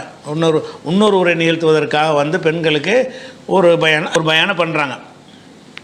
அப்போ தர்மம் செய்யுமாறு சொல்கிறாங்க. அப்போ பிலால் என்ன செய்கிறாருன்னா அந்த தர்மம் செய்கிறத கலெக்ஷன் பண்ணுறதுக்காக வேண்டி ஒரு துண்டை ஏந்திக்கிட்டு நிற்கிறார். இருந்தவங்களாம் என்ன செய்கிறாங்கன்னா வளையல்கள் கழுத்தில் உள்ள அணிகள்லாம் கழட்டி அவங்களால் ஏண்டதை அள்ளி போடுறாங்க. அப்படி போட்டதை சொல்லக்கூடிய ஹதீஸில் சில ஹதீஸில் மட்டும் பெரும்பாலும் வளையல்களையும் மோதிரங்களையும் கழுத்தணிகளையும் தான் வருது ஏராளமான ஹதீஸுகளில். ஒரு ஹதீஸில் மாத்திரம் என்ன வருதுன்னு கேட்டால் காது வளையங்களைன்னு வருது. அது அள்ளி போட்டாங்கள்ல, போட்டது வந்து ஒரு ஹுர்ஸ காது வளையத்தையும் போட்டார்கள் அப்படின்னு வருது. காது வளையம்ங்கிறது புகாரில் 1431 ஹதீஸ். அப்போ காது வளையம்னாலே காதில் போட்டிருக்காங்கன்னு தானே வருதுன்னு வருது வந்து ஒத்துக்குருவோம். ஹதீஸில் உள்ள இப்படி மறுக்கிறது காது வளையம்தான், அது வந்து இப்படி போட்டிருப்பாங்க அப்படி போட்டிருக்காங்கலாம் கற்பனை பண்ண வேணாம். காது வளையம்னா காதில் போட்டு போடுறது தான், அந்த காது வளையத்தை போட்டிருக்கிறாங்க. அப்போ நம்ம அதில் என்ன வழங்கணும்னு கேட்டால், காது மூக்குத்துறதுக்கு தடை இருக்கிறதுன்னு விளங்கிக்கிட்டோமா, இப்படி ஒன்று நடந்திருக்குதா, இதில் என்ன வழங்கணும்னு கேட்டால், ஏற்கனவே குத்தி இருந்தால் அதில் நகை போட்டு இருந்தால் அதை போய் தடுக்கக்கூடாது, அதுக்கு தடை இல்லை. ஏன்னா ரசூலுல்லாஹ் என்ன செய்யலை, காது கழட்டி போடும்போது மாடி என்னம்மா நீ காது குத்திருக்கேன்னு என்ன செய்யலை, கேட்கலை. அப்போ காது குத்து அதே நேரத்தில் இதை வச்சு காது குத்துறதுக்கு நீ ஆதாரம் ஆக்கிடக்கூடாது. ரசூலுல்லாஹ் முன்னாடி காது குத்தலை, ஏற்கனவே குத்தி இருந்ததை பார்த்துட்டு விட்டுட்டாங்கன்னு தான் வருது இந்த ஹதீஸில். அந்த ஹதீஸில் 1431 ஹதீஸில் மாத்திரம் வேறு ஹதீஸுகளில் வேறு பொருள்களை எடுத்து போட்டாங்கன்னு வந்தாலும் இந்த ஒரு ஹதீஸில் காது வளையத்தை போட்டார்கள்னு வர்ற காரணத்தினால் அப்போ காதில் வளையம் போட்டிருந்திருக்கிறார்கள்னு வருது. அதில் என்ன விளங்குறது, மூக்குத்த தடை இருக்குது, காது குத்த தடை இருக்குது. ஆனால் இது ஏற்கனவே குத்தப்பட்ட ஒரு அந்த காதில் வளையம் போட்டிருக்கிறார்கள்னு வருகிறதுனா அது போடலான்னு வரைக்கிற வேண்டியானே, ரெண்டையுமே ஏற்றுக்கிற வேண்டியானே. இதை ஏற்று அதை மறுக்க தேவையில்லை, அதை ஏற்றுக்கிட்டு இதை மறுக்க தேவையில்லை. அது குத்தக்கூடாதுன்னு ஒன்று, இது வந்து குத்துனா ஏற்கனவே குத்தி இருந்தால் பிரச்சனை இல்லைங்கிறது ஒன்று. ரெண்டு வெவ்வேறு விஷயமாக போயிடும். அதே மாதிரி புகாரில் 1449 பெண்கள் தங்களுடைய நகைகளை அள்ளி போட்டார்கள்னு அந்த அறிவிப்பாளர் சொல்லும் பொழுது இப்படி காதில் கை வச்சு காட்டுறாரு, காது இப்படி அள்ளி போட்டார்கள். இப்போ காதை கையை வச்சு காட்டுறாருங்கும் போது காதில் என்னமோ வச்சு வளையம் இருந்திருக்குங்கிற ஹதீஸ் 1449 அப்படி வருது.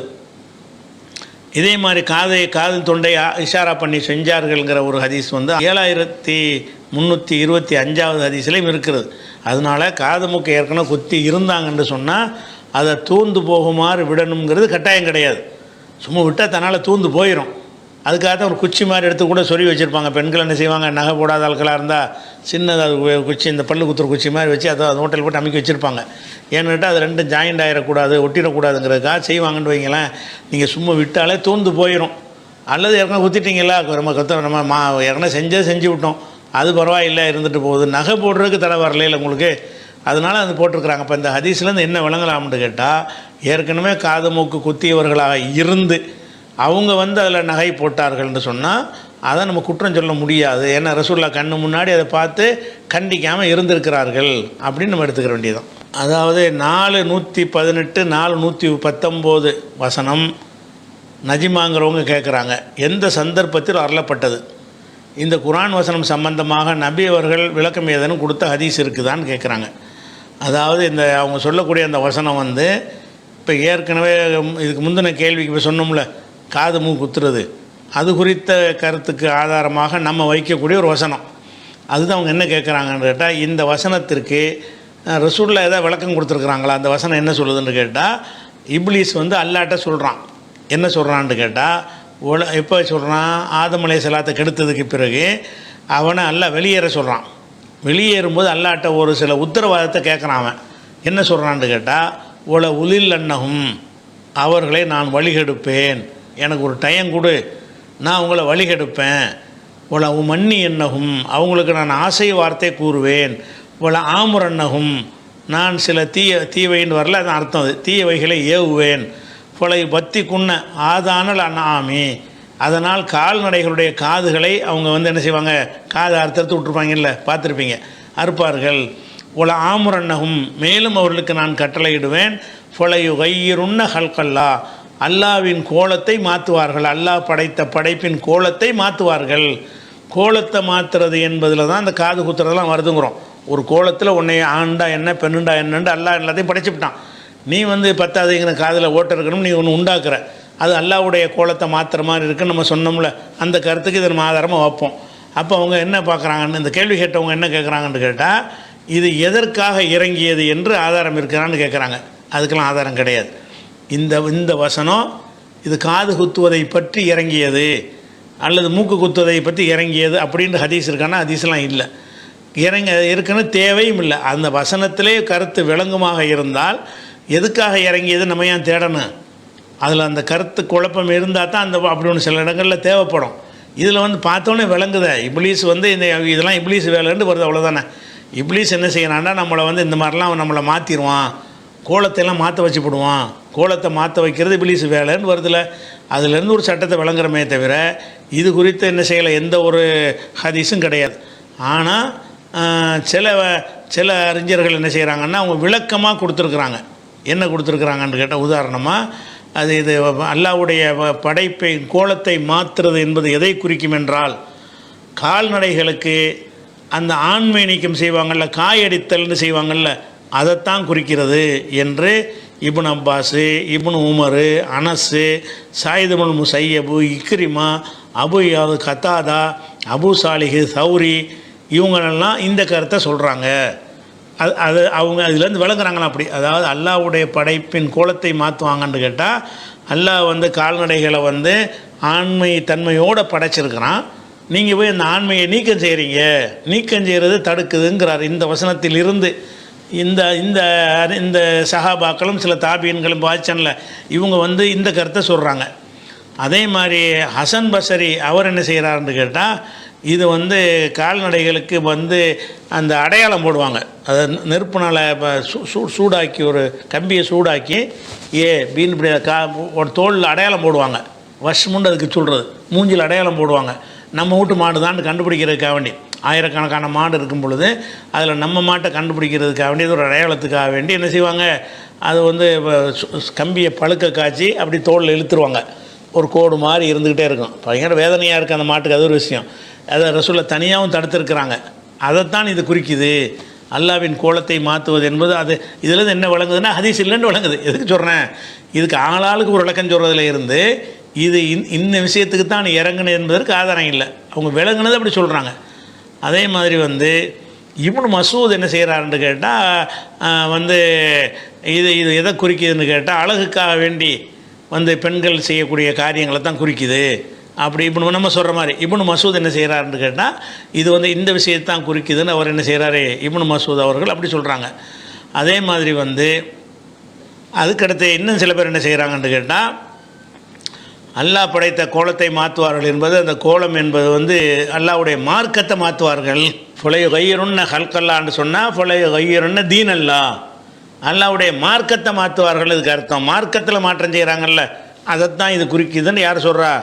இக்ரிமா, முஜாஹிது, இப்ராஹிம் நகை, ஹசன் பசரி, கத்தாதா, ஹக்கமு, சுத்தி, லஹாக்கு, அத்தாவுல் ஹுராசானி இவங்கெல்லாம் என்ன செய்கிறாங்கன்னு கேட்டால் இதைத்தான் குறிக்குதுங்கிறாங்க. இதுக்கு வந்து 4 விதமான கருத்துக்களை சஹாபாக்களும் அறிஞர்களும் சொல்லியிருக்கிறார்கள் என்றால், அதிலிருந்து நம்ம விளங்குற விஷயம் என்னன்னு கேட்டால், இது எந்த ஒரு விஷயத்தை குறித்து இறங்கலை. அந்த வசனத்தை பார்க்கும்போது அவங்களுக்கு என்ன புரியுதோ அதை சொல்கிறாங்க. ஒருவருக்கு இந்த காது மூக்கு அலங்காரத்துக்காக செய்யக்கூடிய மாற்றங்களை தான் அது குறிக்குது என்று ஒருத்தர் கருதுகிறார். அது இப்னு மசூத் மட்டும்தான் கருதுகிறாரு. அதை நாமளும் கருதுகிறோம். அந்த வாசகத்தில் அது விளங்குகிற காரணத்தினால. மற்றவங்க சொல்கிற தீனை குறிக்குதுன்ற வார்த்தைலாம் ஏற்றுக்கிற முடியாது. தீனை குறிக்கிறதுக்கு ஹல்குல்லாவில் வராது. அது அந்த கருத்து சொல்லாத ஒன்றையெல்லாம் கருத்தாக சொல்லியிருக்கிறாங்க. அதே மாதிரி அந்த இது சூடு போட்டு அந்த அடையாளம் போடுவாங்கள்ல வஸ்மம், அதை சொன்னதாகவும் சிலர் என்ன செய்கிறாங்க சொல்லியிருக்கிறாங்க. அதை கூட எடுத்துக்கொள்வதற்கு வாய்ப்பு இருக்குது. அப்படின்னு ஆனாலும் நம்ம பார்க்க வேண்டிய என்னென்னு கேட்டால், அந்த வாசகத்தின் அர்த்தத்தை பாருங்கள். நான் ஏவுவேன் பல ஆமுரன்னகும், அவர்களுக்கு நான் கட்டளை இடுவேன்.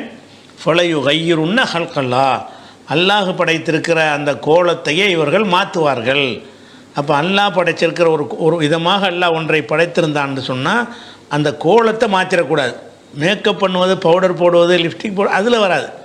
உறுப்பையே மாற்றுறது. நம்ம காதுங்கிற மூக்குங்கிற உறுப்பில் ஒரு ஹோல் போடுறதுங்கிறது அல்லாஹ் அப்படி ஹோல் போட்டு உங்களை படைக்கலை.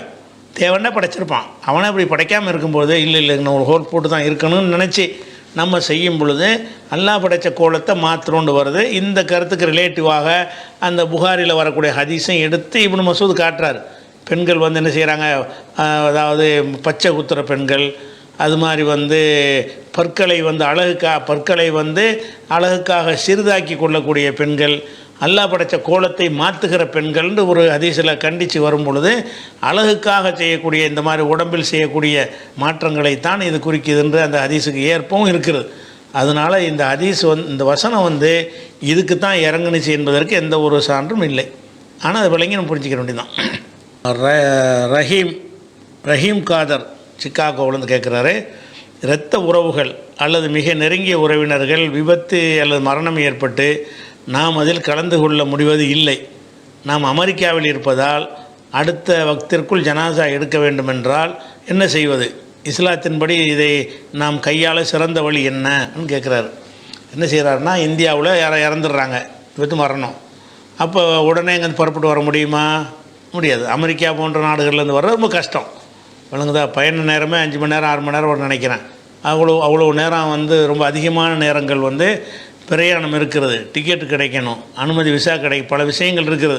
அப்படிலாம் இருக்கிறதுனால அந்த ஜனாசாவில் வந்து கலந்துக்கிற இயலாது.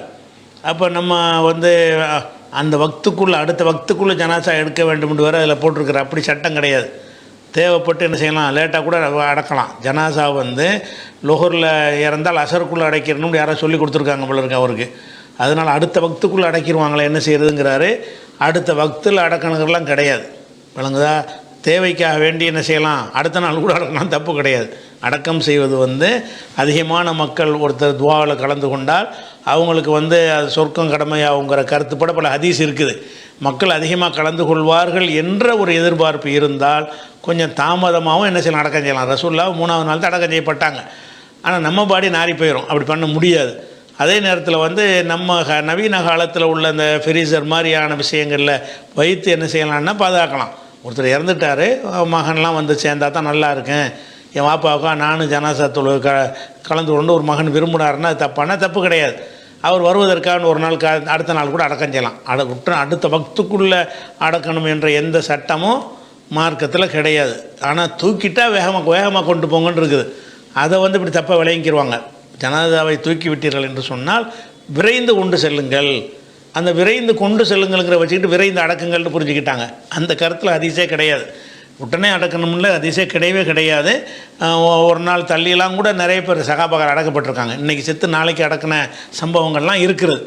அதனால் முதல் விஷயம், ஜனாசாவை வந்து தேவைக்கு ஏற்ப கொஞ்சம் தாமதமாக நடத்துவதற்கும் மார்க்கத்தில் அனுமதி உண்டு. அதை ஃபஸ்ட்டு விளங்கிக்கிறங்க. சரி, இப்போ நம்ம வெளியூர்லேருந்து போய் கலந்து கொள்கிற விஷயம் இருக்குல்ல, இதை பொறுத்த வரைக்கும் அவர் என்ன கேட்குறாருன்னா, நம்ம இங்கேருந்து போய் ஜனாசாக்கு அந்த கடமையை செய்ய முடியலையே, அதுக்கு என்ன மாற்று பரிகாரம், நாங்கள் இவ்வளோ ஒரு தூரத்தில் கிடக்கிறோம், அங்கே ஒருத்தர் இறந்துட்டார் உறவினர், அதில் போய் நாங்கள் கலந்துக்கிற அந்த கடமையை நாங்கள் செய்ய முடியாமல் போகுது அப்படிங்கிற மாதிரி கேட்குறாரு. இதில் ஒரு ஆச்சரியமான ஒரு விஷயம் ஒன்று இருக்குது. என்னென்னு கேட்டால், கடந்த காலத்தில் இது பற்றி ஒரு சர்ச்சை நடக்குது அறிஞர்கள் மத்தியில். என்ன சர்ச்சைன்னு கேட்டால், ஜனாசாவில் கலந்து கொள்வதற்கு பிரயாணம் பண்ணுறது கூடுமா கூடாதான்ட்டு நீங்கள் அவசியம் நினச்சிட்டு பேசுகிறீங்க. அவசியம்னு யாருமே கருதலை, கூடுமாங்கிற அளவில் சர்ச்சை பண்ணியிருக்கிறாங்க. கடந்த காலத்தில் கருத்து வேறுபாடு எப்படி வந்திருக்குன்னா, எதுக்கு நீ பிரயாணம் பண்ணி எதுக்கு போகிற, இறந்துட்டாருன்னா நீ ஊரில் இருந்தால் கலந்துட்டு போ, இல்லாட்டி எதுக்கான பிரயாணம் பண்ணி போகுது மக்ரூஹ்னு சொல்லி வச்சுருக்கிறாங்க. கடந்த காலத்து அறிஞர்கள் வந்து இப்படி வெளிநாட்டில் ஒருத்தர் இறந்துட்டார்னு சொன்னால் போய் கலந்து கொள்வது, அல்லது வெளியூரில் இறந்துட்டார்னு, அந்த காலத்தில் வெளிநாடு மாதிரி தானே, ரொம்ப லாங் டைம் எடுக்கும்ல. வெளியூரில் இருந்தால் கூட அங்கேருந்து வந்து சேருவதற்கு 10 மணி நேரம் 12 மணி நேரம் ஒட்டகத்தில் ஏறி வரணும்ல, மாட்டு வண்டியில் வரணும். அந்த காலமாக அப்படி இருக்கிறனால அவ்வளோ லேட்டாக கூட ஆகும். அப்படிப்பட்ட ஒரு விஷயத்துக்கு வந்து அறிஞர்கள் என்ன செய்கிறாங்கன்னா, பல கருத்துக்களை சொல்லும் பொழுது பிரயாணம் பண்ணி போவது கூடுமா கூடாதான்னு சர்ச்சை பண்ணுறாங்க. போகிறது அவசியம்னு ஒருத்தரும் சர்ச்சை பண்ணலை. இதுக்காக பிரயாணம் பண்ணி போகிறத கூடாதுன்னு நிறைய பேர் நினைச்சிருக்காங்க. இப்போ சஃபர் பிரயாணம் பண்ணி அதுக்கு நீ போகிற, இருந்தால் ஜனாசாவில் கலந்துக்க, ஊரில் இருந்தால் கலந்துக்க, இல்லாட்டி விட்டுரு, துவா இருந்த இடத்துல துவா செஞ்சுட்டு போ அப்படிங்கிற மாதிரி அதிகமான பேர் என்ன செய்கிறாங்க, அப்படி சொல்கிறாங்க. அதனால் வந்து இந்த கேள்வி அந்த காலத்தில் வரவே இல்லை. அந்த காலத்தில் என்ன கேள்வி வந்திருக்குது, தூரந்தொலையில் இருக்கக்கூடியவர்கள் வந்து அதுக்காக புறப்பட்டு போகலாமா கூடாதான்னு வந்திருக்கே தவிர, போகாமல் ஒருத்தர் இருந்தாரே ஆனால் அதை குற்றம்னு சொல்லி யாருமே சொல்லவில்லைங்கிற ஒரு விஷயத்தை தகவலுக்கு தான் நம்ம என்ன செய்கிறோம், சர்ச்சையை எப்படி கேட்குறோம். அது நம்ம போகாட்டின்னு அவன் தெரியலையே, நம்ம மாற்று வழி என்ன நீ கேட்குறீங்க, போய்த்தான் ஆவணுங்கிற மாதிரி கேட்குறீங்க. இந்த போய்த்தான் ஆவணுங்கிற மாதிரியான ஒரு கருத்து எந்த ஒரு காலத்துலேயுமே இருந்தது கிடையாது. இது ஒரு விஷயத்தை விளங்கிக்கணும். அதே நேரத்தில் வந்து அது இப்போ ஜனாசாவை கலந்து கொள்ள போகலாமாண்டா, அது அவருடைய வசதியை பொறுத்த விஷயம். ஒரு மனிதர் வந்து அவருக்கு காசு பணம் இருக்குது, போய் கலந்து கொள்ள இயலும். இப்படி போகிறதுனால ஒரு கடனாளி ஆயிர மாட்டார். ஏன்னா ஒரு வெளிநாட்டிலேருந்து ஒருத்தர் வந்துட்டு வர்றாங்க, அந்தாண்டு 1 லட்ச ரூபா ஆயிரும். டிக்கெட்டு போக்குவரத்து வந்துட்டு போனது, அந்த வேலைக்கு லீவு போடுறது எல்லாம் சேர்த்தா ஒரு 1 லட்ச ரூபா அளவுக்கு ஒரு செலவாயிரும். அவ்வளவு செலவு செய்கிற அளவுக்கு கெப்பாசிட்டி இருக்கும், இல்லாமல் இருக்கும்ல. அப்போ நீங்கள் இந்த செலவழிச்சிட்டு போனால் நமக்கு பெரிய பாதிப்பு ஏற்படும் என்கிற ஒரு நிலையில் நீங்கள் இருப்பீர்களே. ஆனால் அப்படிப்பட்டவர்கள் வந்து போகக்கூடாது. ஏன்னு கேட்டால், நீங்கள் அடுத்த கஷ்டப்பட்டு கடன் வாங்கி குர்பானி கொடுக்கக்கூடாதுன்னு சொல்கிறோம்ல, அந்த மாதிரி விஷயந்தான் இது. அப்போ நீங்களே சிரமத்தில் இருக்கிறீங்க, இதுக்கு போயிட்டு வர்றதுனால கடனாளியாக போயிடுவீங்க என்று இருந்தால் போகாதீங்க. நல்லா தாறுமாறாக வச்சுருக்கான், அந்த 1 லட்சம்லாம் டீ குடிக்கிற காசு மாதிரி அப்படின்னு சில பேர் இருப்பாங்கள்ல, இதெல்லாம் ஒரு பெரிய விஷயமா. அப்படி இருந்தாருன்னா செலவழிச்சிட்டு போங்க, கல்யாணத்துக்கும் போங்க, கர்மாதிக்கும் போங்க, எதுக்கு வேணாலும் போயிட்டு வாங்க, இதெல்லாம் உங்களுக்கு பாதிக்காது. இது போகிறதுனால இது அனுமதிக்கப்பட்டு தான். இது தப்புன்னு சொல்கிறாங்களோ அது தவறான கருத்து. அது ஒரு வாதம் பண்ணியிருக்கிறாங்க, அது ஏற்றுக்கிற. மூத்துக்கு போய் செலவழிச்சிட்டு போகிறது பெரிய தப்புன்னு சொன்னது ஒரு ஆதாரம் இல்லாமல் இஷ்டத்துக்கு விட்டு அடிச்சிருக்கிறாங்க. அது ஜனாதாவுக்கு போகிறதுங்கிறது இந்த வகையில் தான். உங்களுடைய தாங்கும் சக்தி இருக்குல்ல, பொருளாதார ரீதியாக உங்களுடைய தாங்குகிற திறனுக்கு தகுந்தவாறு தான் முடிவு எடுக்கணும். உங்களுக்கு அல்லாஹ் நிறைய பரக்க செஞ்சுருந்தான்னு சொன்னால் நீங்கள் தாராளமாக போகலாம், எந்த ஒரு குற்றமும் அதில் வராது. சொல்லப்போனால் உறவினரை அனுசரித்த நன்மை தான் கிடைக்கும். அதே நேரத்தில் உங்கள்கிட்ட இல்லாத நேரத்தில் போனீங்கன்னு சொன்னால் உங்களை கடனாளி ஆக்கி கொண்டு எந்த ஒன்றையும் செய்ய தேவையே இல்லை. நீங்களே சாப்பாட்டுக்கு சிரமப்படுற ஒரு நேரத்தில் இந்த ஜனாசாவுக்கு போகிறதுக்காக வேண்டிய வெளிநாட்டை விட்டுருங்க, உள்நாட்டை எடுத்துக்கிறோமே. வந்து ஒரு தொண்டியில் மூத்தா போயிட்டார், மதுரை மெட்ராஸில் நம்ம இருக்கிறோம். மெட்ராஸில் இருக்கிறவன் ஒரு கடையில் வேலை செஞ்சுட்டு இருப்பான், அவனுக்கு ஒரு 10,000 8,000 சம்பளம் வாங்கிட்டு இருப்பான்.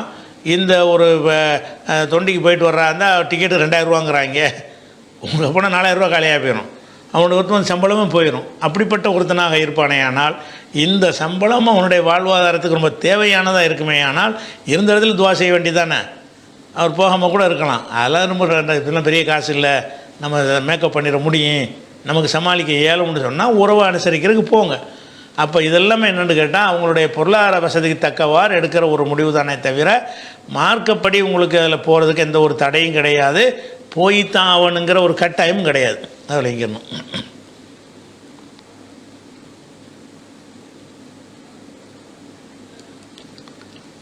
அதாவது கூட்டு துவாவின் போது ஆமீன் சொல்வதற்கு ஆதாரம் இல்லை. ஆமீன் சொல்வதற்கு ஆதாரம் இல்லை. ஒருவர் நமக்காக செய்யும் பிரார்த்தனைக்கு ஆமீன் சொல்லலாம், அதற்கு இப்னு மாஜா நூலில் ஆதாரப்பூர்வமாக ஹதீஸ் இருப்பதாக சொன்னீர்கள். என்னுடைய கேள்வி, ஆமீன் சம்பந்தப்பட்ட இந்த ஹதீஸ் ஆங்கில மொழிபெயர்ப்பில் இப்னு மாஜாவில் ஆயிஷா அறிவிப்பது சஹீஹான ஹதீஸ் என்றும், அதற்கு அடுத்த ஹதீஸ் இப்னு அப்பாஸ் அறிவிப்பது பலவீனமானது என்றும் இருக்கிறது. இந்த ஹதீஸ் நிலை என்ன? ஆமீன் சொல்லலாமா கூடாதான்னு கேட்குறாங்க உம்மு மரியம்ங்கிறவங்க. இதில் இந்த ஒரு பொதுவான விதியில் உள்ள குழப்பத்தினால, ஹதீஸ்களை விதி அல்லது சிந்திப்பதற்கு உரிய சட்ட விதிகளை விளங்காதனால இந்த கேள்வி வருகிறது. ஒரு விஷயத்துக்கு ஒரு பலமான ஹதீஸ் ஒன்று இருக்கிறது, பலவீனமான ஹதீஸ் ஒன்று இருக்கிறது. இப்போ ரெண்டு நான் என்ன செய்கிறதுன்னு குழம்புறீங்க. எதுக்கு குழம்புறீங்க? பலவீனமானது தூக்கி போட்டுருங்க, இல்லைன்னு ஆக்கிடுங்க, இருக்கிறத செயல்படுங்க. ஒரு ஹதீஸ் பலவீனமாக இருந்து நான் என்ன செய்கிறேங்க, பலவீனத்தை விட்டுருங்க. பலமானது ஒன்று இருக்குதா இல்லையா? பலமான ஒரு கோர்ட்டில் சாட்சி சொல்கிறாங்க, 10 சாட்சியை நிப்பாட்டுவாங்க, 8 சாட்சி பொய் சாட்சின்னு நிரூபணம் ஆயிரும். 2 சாட்சி சரியான சாட்சின்னா 2 சாட்சியை தீர்ப்பளிக்க வேண்டியதானே. 8 சாட்சி பலவீனமாக இருந்த காரணத்தினால் இந்த 2 நல்ல சாட்சியும் ஏற்றுக்கிற மாட்டேன்னு கோர்ட்டில் சொல்லுவாங்களா? உலகத்தில் எந்த கோர்ட்லாம் சொல்லுமா? எந்த நாட்டு நீதிமன்றத்தில் அதை இப்படி தீர்ப்பளிப்பாங்களா? அளிக்க மாட்டாங்க. நீங்கள் எழுப்பீங்களா? நான் எழுப்பினா ஒரு குற்றத்தை சுமைக்கு விசாரிக்கிறீங்க, 10 பேர் சொல்கிறாங்க, 10 பேரில் 8 பேர் கள்ளப்பயிர்களாக இருக்காங்க, 2 பேர் கரெக்டாக இருக்காங்கன்னா நீங்கள் என்ன செய்வீங்க? அந்த 2 பேர் சொல்ல கேட்டு தான் முடிவு எடுப்பீங்க. அதனால் நீங்கள் சொல்கிறபடி அந்த இப்னு அப்பாஸ் அறிவிக்கிறது பலவீனமாக இருந்துட்டு போகுது. ஆமீன் சொல்வது சம்பந்தமாக அந்த யூதர்கள் பொறாமப்படுறாங்கன்னு சொன்னோம்ல, அந்த ஹதீஸ் இப்னு மாஜாவில் உள்ள ஹதீஸ் ஆயிஷா அறிவிக்கிறது சஹீஹ்னு போட்டிருக்குங்கிறீங்கல்ல. சஹீஹான செயலை அமல்படுத்துங்க, பலவீனமானதை விட்டுருங்க, அவ்வளோதான். பலவீனமானது இருந்தால் செய்யக்கூடாதுன்னு வராது. பலவீனமான ஹதீஸ் வந்தால் அப்படி ஒரு ஆதாரம் இல்லைன்னு விட்டுற வேண்டியதான். அது இருக்குது, இது இல்லை. ஆயிஷா நாயகி சொல்கிற ஹதீஸ் தான் இருக்கிறது. இப்னு அப்பாஸ் சொல்லக்கூடிய செய்தி இல்லைன்னு வச்சுருங்க. பலவீனம்னா இல்லை, ஆதாரத்துக்கு ஏற்றதா இல்லைன்னு விட்டுற வேண்டியதான். இதில் 2 கருத்து வரது வழியே இல்லை. அது நீங்கள் சொல்லக்கூடிய அந்த 2 ஹதீஸ் விவரத்தையும் சொல்லிடுவோம். அந்த இப்னு அப்பாஸ் அறிவிக்கிற 2 ஹதீஸுமே என்னென்னு கேட்டால், நீங்கள் ஆமீன் சொல்வதில் யகூதிகள் உங்களுக்கு பொறாமப்படுறாங்க, அதனால் ஆமீன் அதிகம் ஆமீன் சொல்லுங்கள்னு வரக்கூடிய ஒரு ஹதீஸு, அது ஆயிஷா நாயகி அறிவிக்கிற ஹதீஸு கரெக்டாக இப்னு மாஜாவில் ஆதாரமாக இருக்குது. அது 856. அடுத்து 857வது ஹதீஸில் தான் இப்னு அப்பாஸ் அறிவிக்கிற மாதிரி வருது. அது எதனால் பலவீனமானதுன்னு கேட்டால், தல்ஹா இப்னு அம்ரு என்பவர் அதை அறிவிக்கிறார். அவர் யாருன்னு கேட்டால் மத்ரூக்குல் ஹதீஸ், அவர் பொய்யர் என்று சந்தேகிக்கப்பட்டு ஹதீஸில் விடப்பட்ட ஒரு ஆள், பொய்யர்னு சந்தேகிக்கப்பட்ட ஒரு ஆள் வந்திருக்கிறார். அதனால் அந்த ஹதீஸ் இல்லை. இந்த ஹதீஸ் இருக்கிற ஹதீஸுக்கு அமல் செஞ்சுட்டு போங்க. அதுக்கடுத்தது முஸம்மில்ங்கிறவங்க புளோரிடாவிலேருந்து கேட்டிருக்கிறாங்க, தொழும்போது கெட்ட எண்ணங்கள் வந்தால் 3 தடவை இடது பக்கம் துப்பி அவுது பில்லாஹி மினஷ் ஷைத்தானிர் ரஜீம் என்று சொல்ல ஆதாரம் எதுவும் உள்ளதா? இப்போ தொழுதுகிட்டு இருக்கும்போது கெட்ட எண்ணம் வருது.